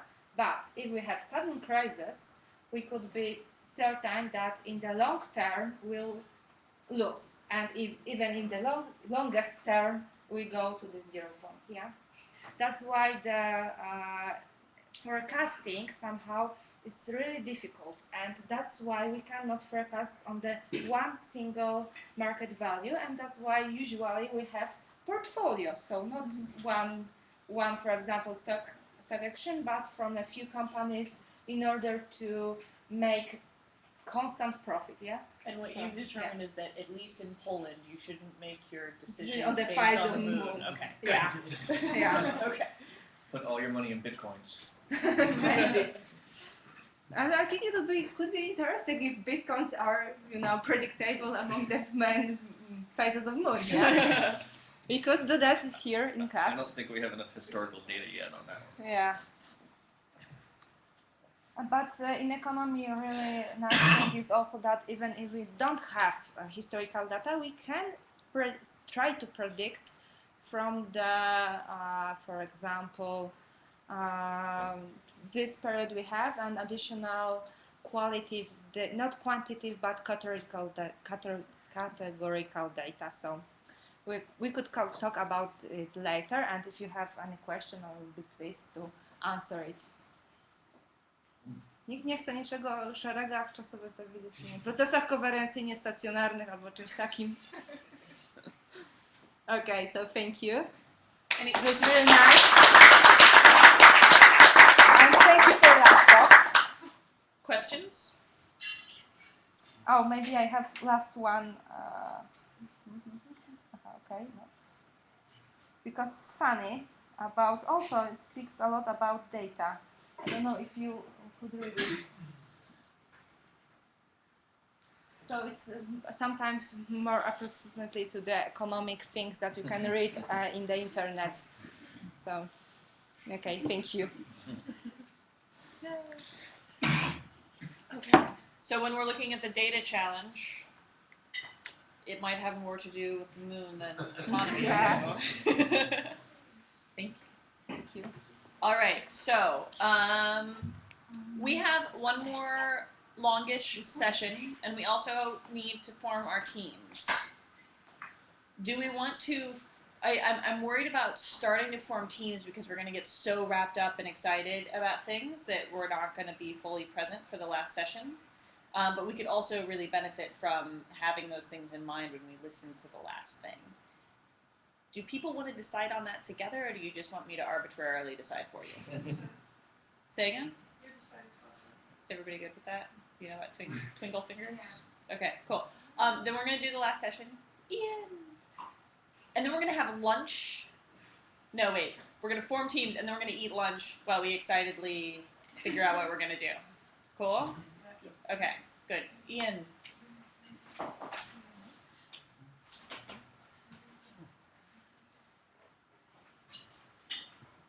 I like all these projects that are about space because I think reminding us that we're tiny, tiny blue dot and figuring out how all of these different things that we do link together and how we can build on top of what other people are doing. Last year's Space Apps Challenge, I had the honor of working with Ron Guerin, who's the astronaut that came to Space Apps in San Francisco.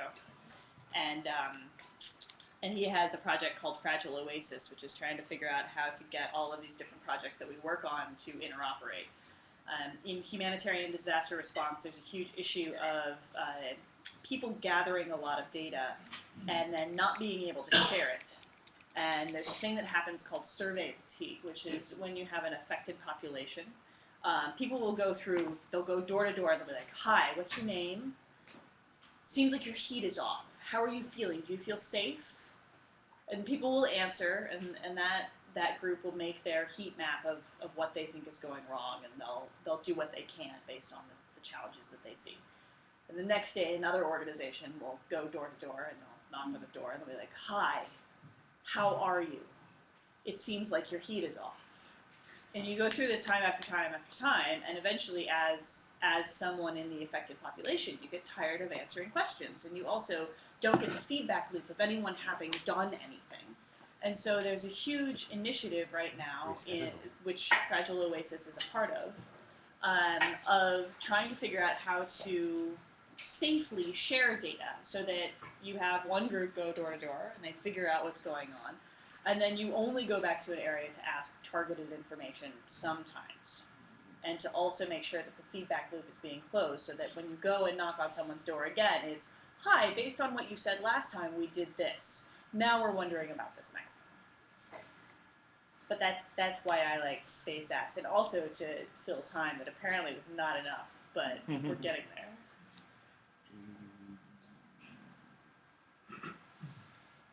And on that note, I would really like to encourage people to, whatever you work on this weekend, to, one, document as much as possible, because hopefully you will have a completed thing at the end of this.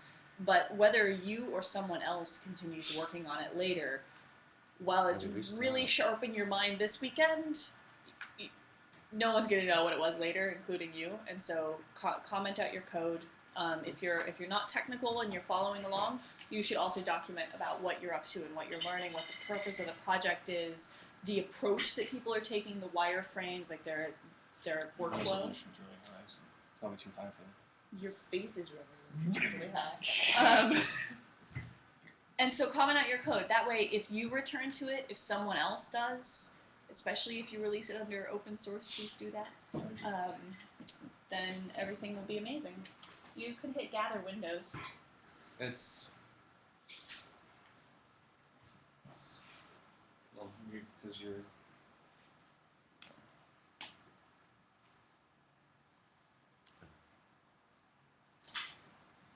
Does anyone have a project that they're going to want to rally a team around just before we have lunch? You do? Anyone else? You? Okay, cool. So we have two. We get one more. Okay, what are the projects that you're looking at? I want to work on seeing water from space. Seeing water from space? EDS. Yes, okay. We have a statistician here, so maybe we should do the We Love Data challenge. Maybe. Does anyone have any interest in any of the other challenges? Maybe restart it or? I'm interested in that data. In the water data? Okay. Awesome. I'm interested in either We Love Data or revitalizing the PDS. Okay, cool. Okay. So the people who have exhibited interest, would you be willing to, when Ian is done, to give a brief overview of why you want to work on it? Okay. And maybe what you think it might look like. That way people can sign up to that. Cool.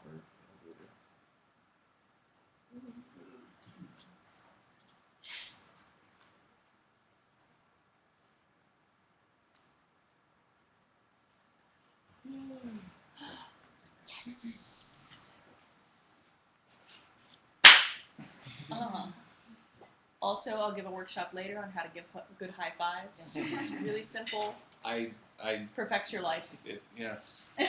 She changed my life, really. Like before, I was like high five. Now I'm like. Secret. There's a secret. Ready for the workshop now? Yes, now we're ready for the workshop.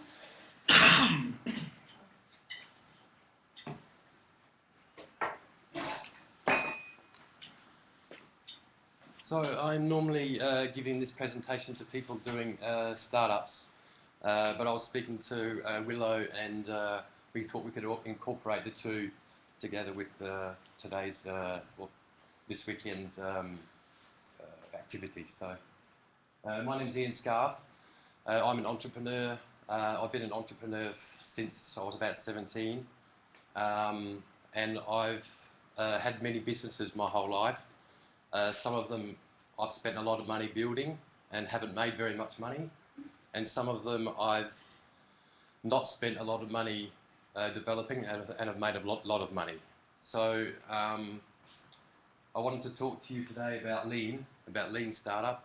Does anyone know or familiar with lean startup? Great, okay. So basically, it's not going to take long because the idea of lean is not to be too complicated. And I want to talk today to hopefully inspire you guys to sort of do a little bit of research before you go into the challenge to try to apply the lean method with the challenge. So I just want to talk briefly about what is lean and how did it come about. So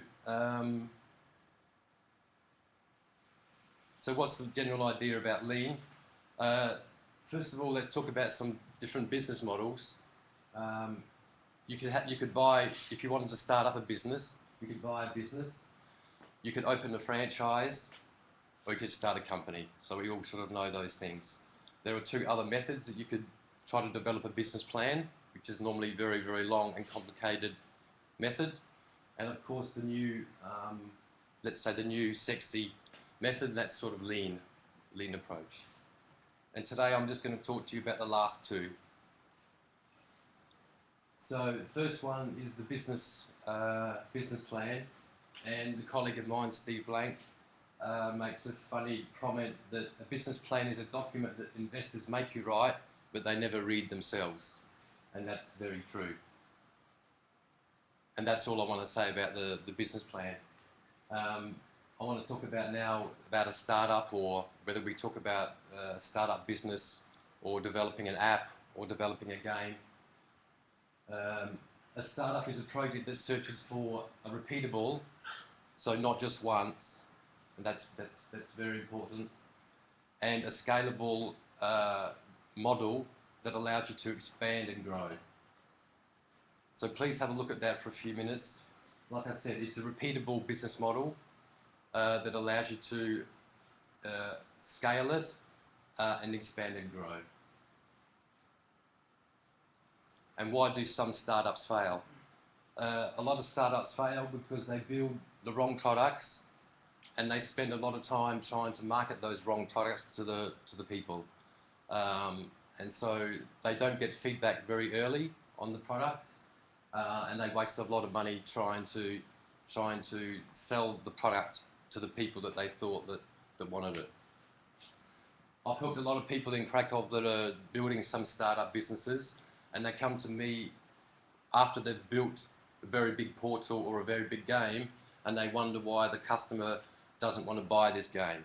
If they had have gone and used the lean approach first, they could have known what the customer wanted and what solution was going to be a very good fit for that customer.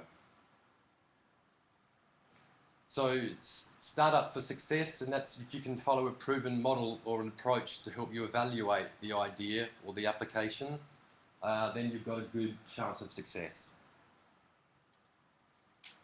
So having a philosophy for the app or having a philosophy for the business really sets a pace for developing the business.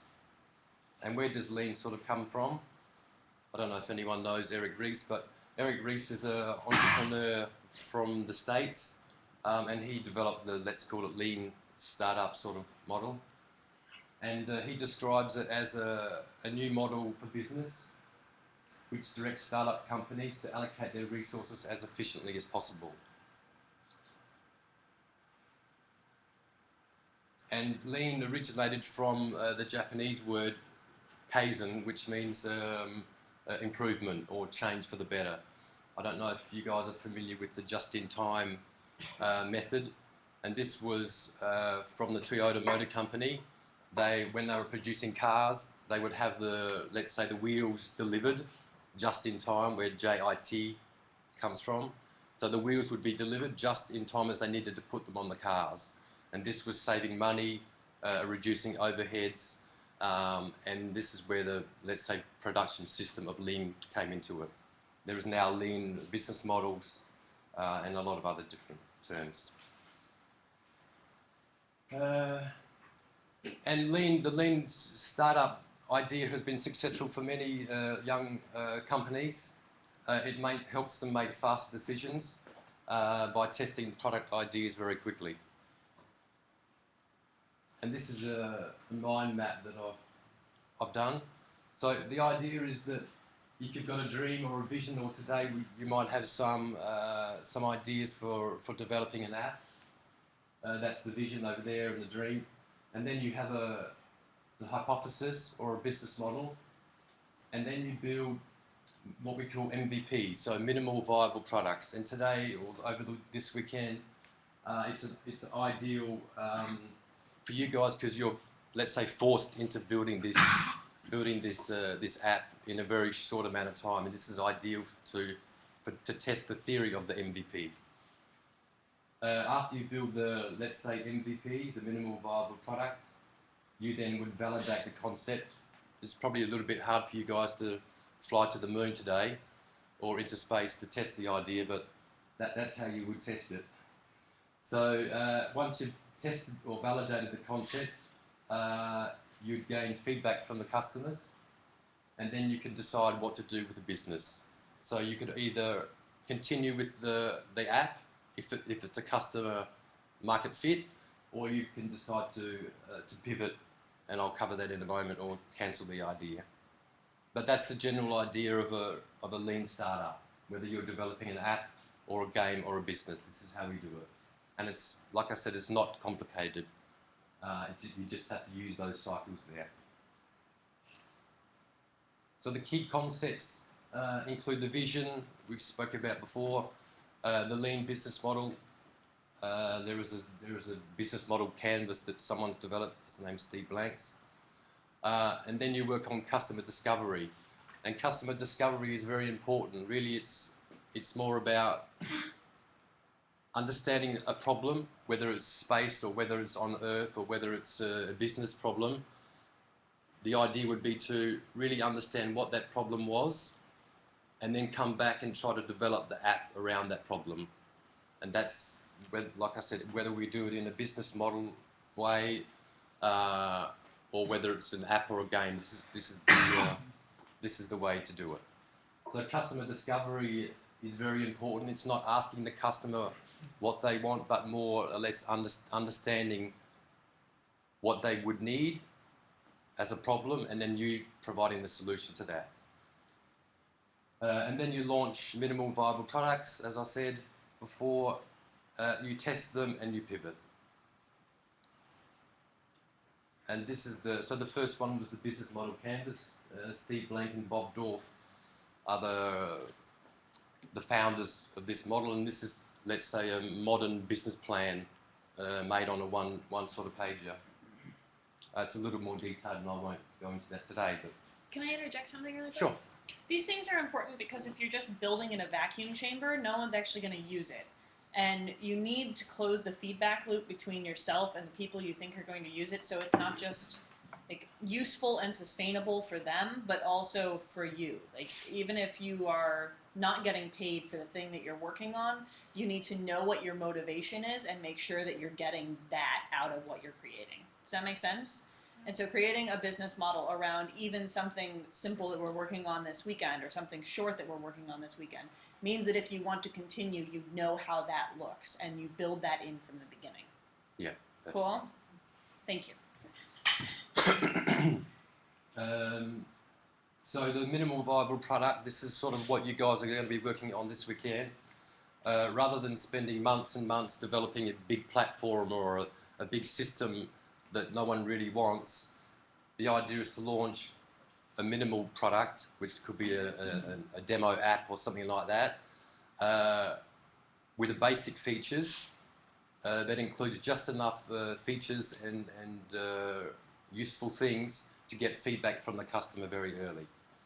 And then you continue testing that and add a little bit of new features every sort of few days or few months, depending on what it is. And as I said before, product market fit.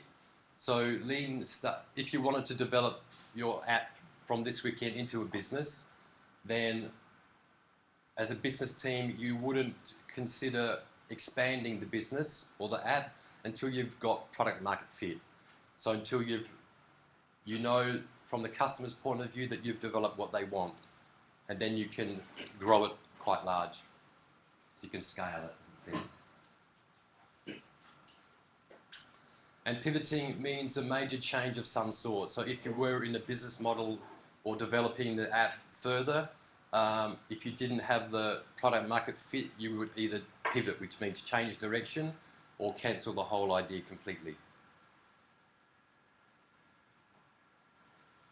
And Eric Ries has another famous comment here that lean startup isn't about being cheap, although it can work in the favour of developing the app, that it doesn't cost, or it shouldn't cost, a lot of money to develop it to get early sort of results from the customer. So he talks about lean startup isn't about being cheap, but it is about being less wasteful and still doing things that are big. And so I hope this weekend you can think about things that might be big for the Space Up Challenge. And who are some of the early practitioners of the lean startup method? So probably some of you guys know these. Anyone know Dropbox? So Dropbox was a great is a great product, but the founder Drew, he used the lean model to launch Dropbox. And what he did was he had an idea of storing files, but he had a problem telling the investors what to do with how the system was going to work, because the end result was going to be quite complicated as we have the Dropbox now. So he made a short 3-minute video and he put it on the internet, and he wrote to some bloggers, and they talked about his product that he was about to launch. In fact, he didn't have the whole product, he only had a very short, minimal viable product. And from that short video, he went from about 5,000 followers to about 75,000 people basically overnight. And then he just introduced new features to his Dropbox. As you know it today, it's a very big success. And one other one I want to talk about is Aardvark. Probably you guys don't know this one, but Aardvark was acquired for $50 million by Google. And what Aardvark is a question and answer website but it was developed to work between friends. And so they had the theory, they had their theory behind this system, but to develop the algorithms was going to be very complicated. So what they did was they set up the website, and instead of developing the algorithms and having all of the data warehousing everything, they had real people behind the internet answering the questions. And this was their minimal viable product. So they didn't invest anything much at all besides 10 or 20 people to answer these questions. Then they could see what the people were asking, and then they could develop the algorithm around that. And so this is a very good example of lean. So, again, just about the theory of it. Did you have some theory of an idea? You do your customer development or you do your research. You build minimal viable products, measure the feedback, learn from that, and then you can continue with the product or change it completely. So that's it for that presentation. I did a little bit of research before I came today, and I just want to quickly talk about this. Hopefully, we could give you some sort of inspiration from today. So, I'm sorry, it's not in the slide, but so I did some research quickly on life on Earth and space sort of challenges, let's say, in the world. And some of the problems that were found on the internet that I found was that facing space exploration was that there were some of them here you can see. What are some of the what would power a spacecraft over such a long distance, or what would keep astronauts safe from the effects of human radiation and muscle bone wastes on gravity, and how would crews avoid running out of food and water? And there was another one about how would people send SMSs from space back to Earth. So there are some of the real sort of problems that I found on the internet doing a quick search. So that might inspire you guys to think about those sort of problems and then sort of work with those. There are some other ones about, there were some feedbacks on that. So solar sails to power the spacecraft, atomic powered instruments for navigation, and laser relays for SMSing or phone calls. And of course, you know some of the life on Earth problems. So nuclear weapons, hunger, global water crisis, and things like that are affecting sort of life on Earth. So that's it. So thank you.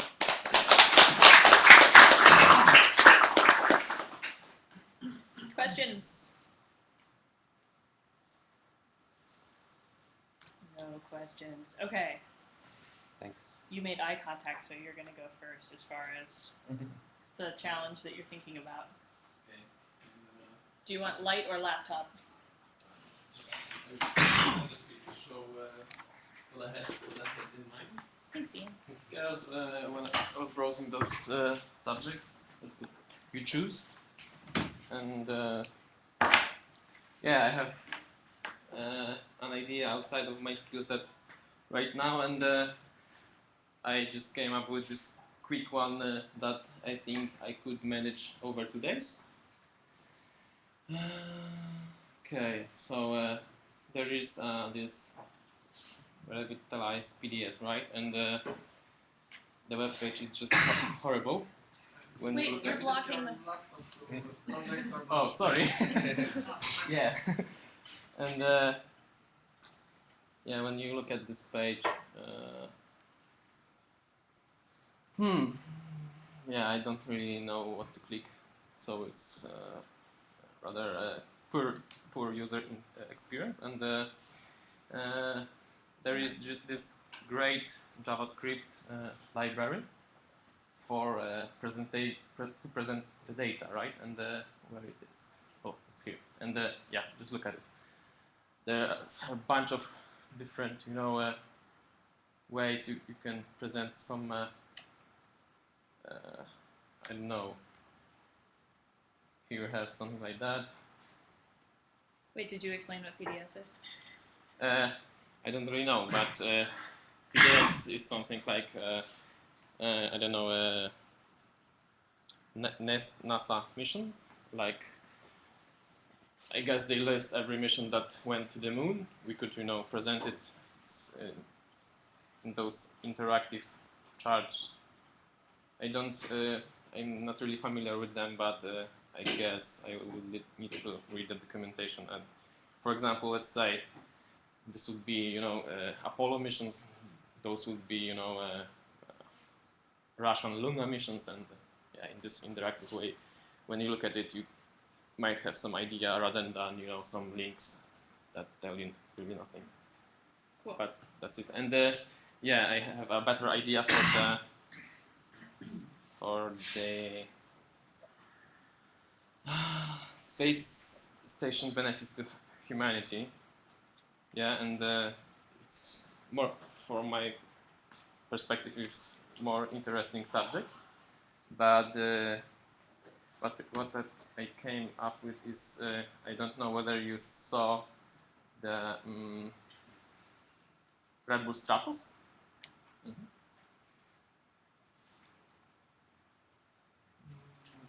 It's good over. Yeah, and last year Felix broke the record, sound record, jumping from the sky. Why this didn't hold? I don't know, and they have really great website, and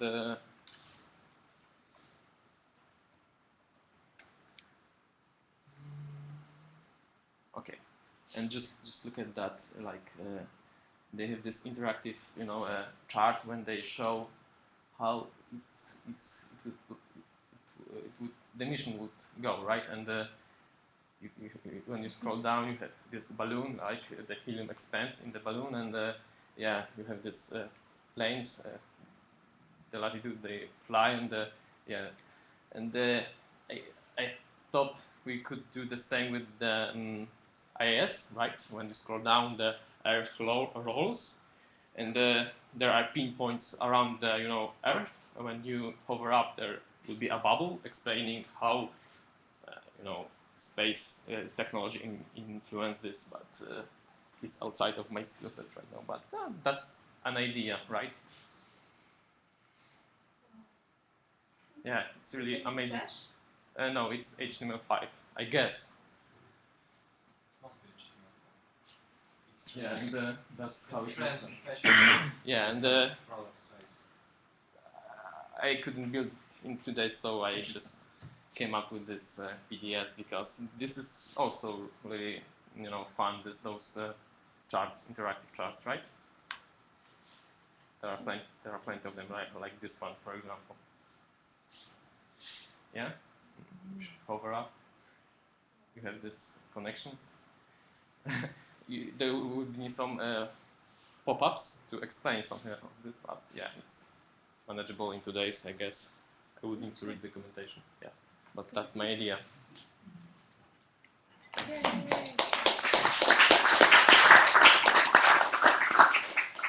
Does anyone have questions around that?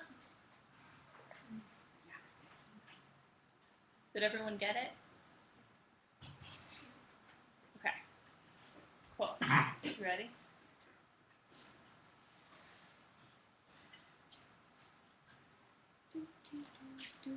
Do you have any other plan?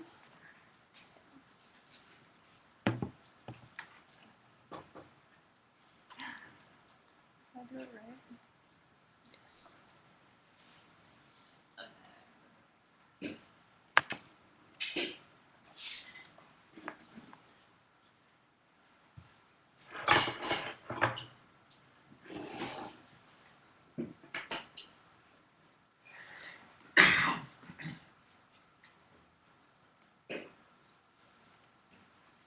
Can I make the resolution bigger or? Yes. Because it distorted my screen. Do you want to zoom in or do you want better resolution? I had like more content on the screen and I would like to fit more content over there, so I think I need a better resolution. Do you want it that way? Yeah. Okay. Smaller. Just hit the F11. Hmm? Just hit the F11 button. Okay. Great.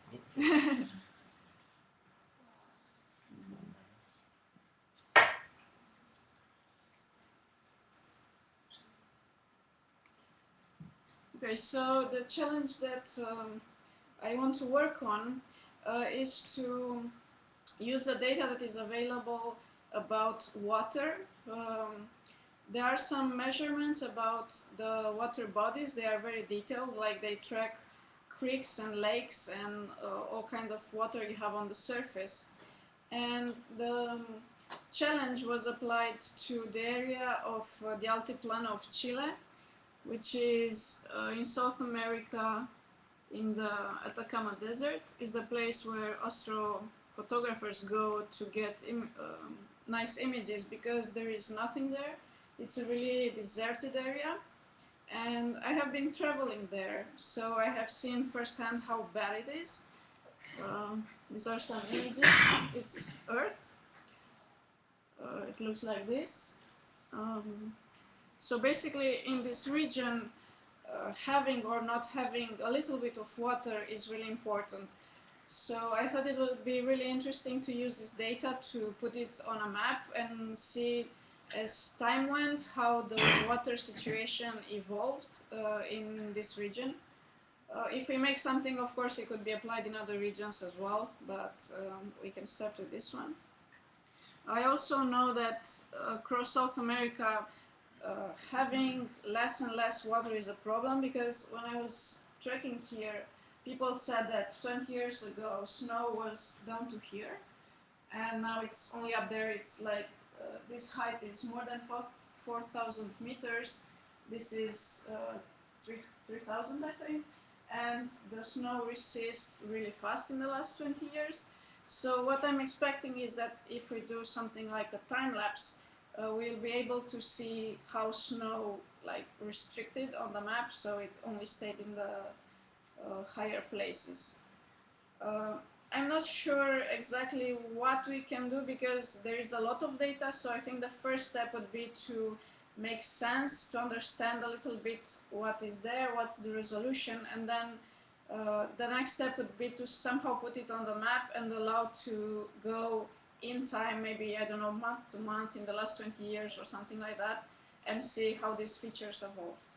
And make forecast if there will Yes. be further, the water. There is also precipitation data, so the idea on the site was also maybe to correlate that as well, but I think that only having this plotted on the map would be quite cool as the first thing. Okay, what technologies are you planning to use this data? There is OpenStreetMaps on which you can overlay information. So we could take the shapes of the water bodies from the NASA data and put it on the map. I guess that would be JavaScript. I'm not totally sure. I'm not sure. OpenStreetMaps sometimes. I'm not sure. Sorry. I connect this with some kind of Java API, but maybe it's. I don't know. Okay, so the steps I see first, see what data is there and how it looks like, and then see on what map we can put it, and then make a series of images, and maybe you can next, so you see how it moves in time. There, I don't know, I don't have the solution, but I hope we can do something about it together. So help. Thank you.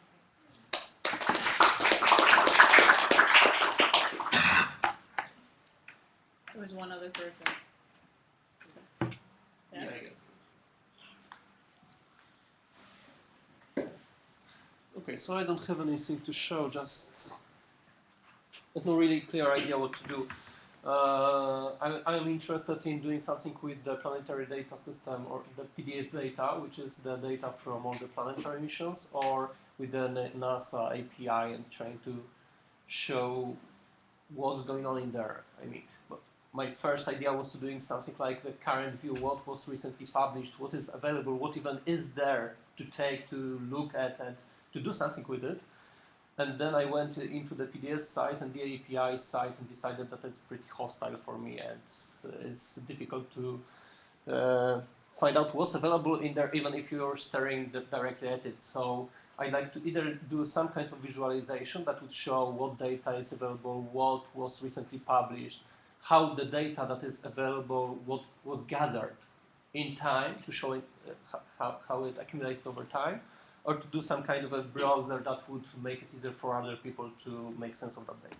So that's it, just a very general idea, and I guess we would need some discussion over lunch to see if there is anything interesting in there. That's it.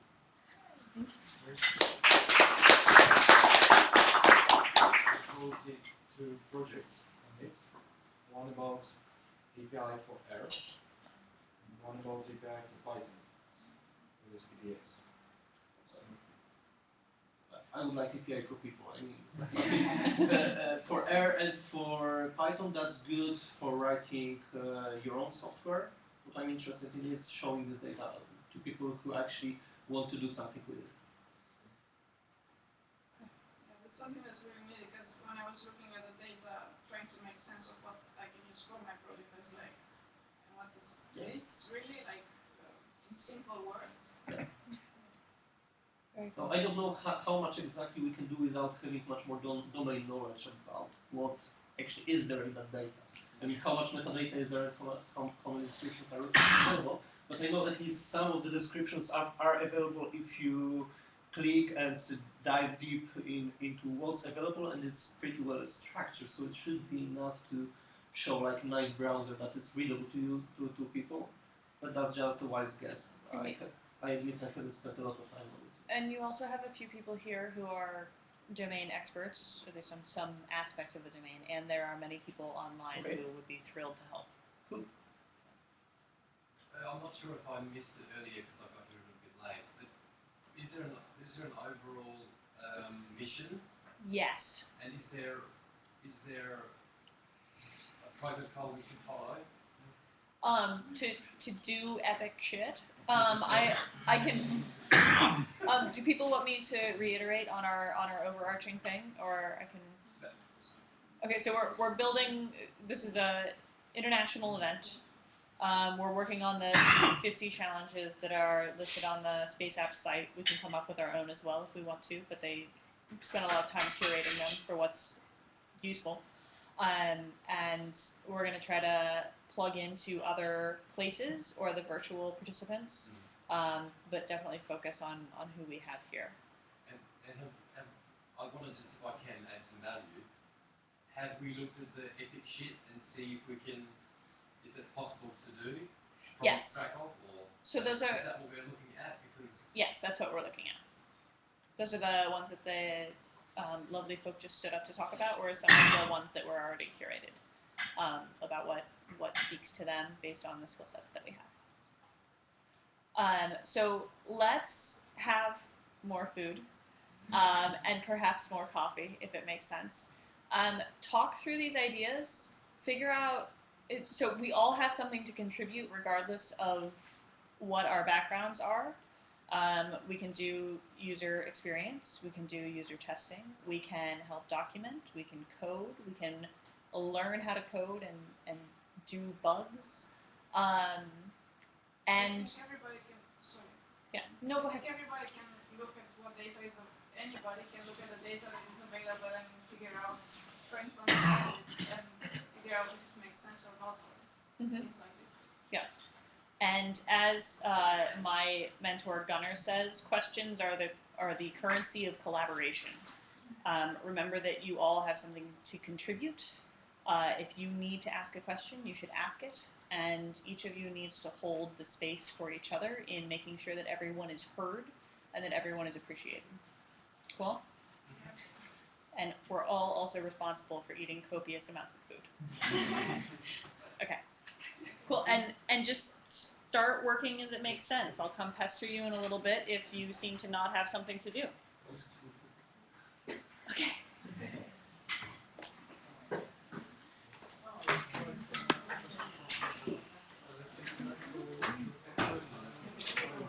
Can I post a picture of you in the cover? Yes.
Also, somewhere online there's a place where people could just put information on the backgrounds and try to match with campaigns. But it's not might be helpful getting some domain knowledge. Well, for example, you have different data sets which are supposed to be used. Completely no information about the size. So if I get a spreadsheet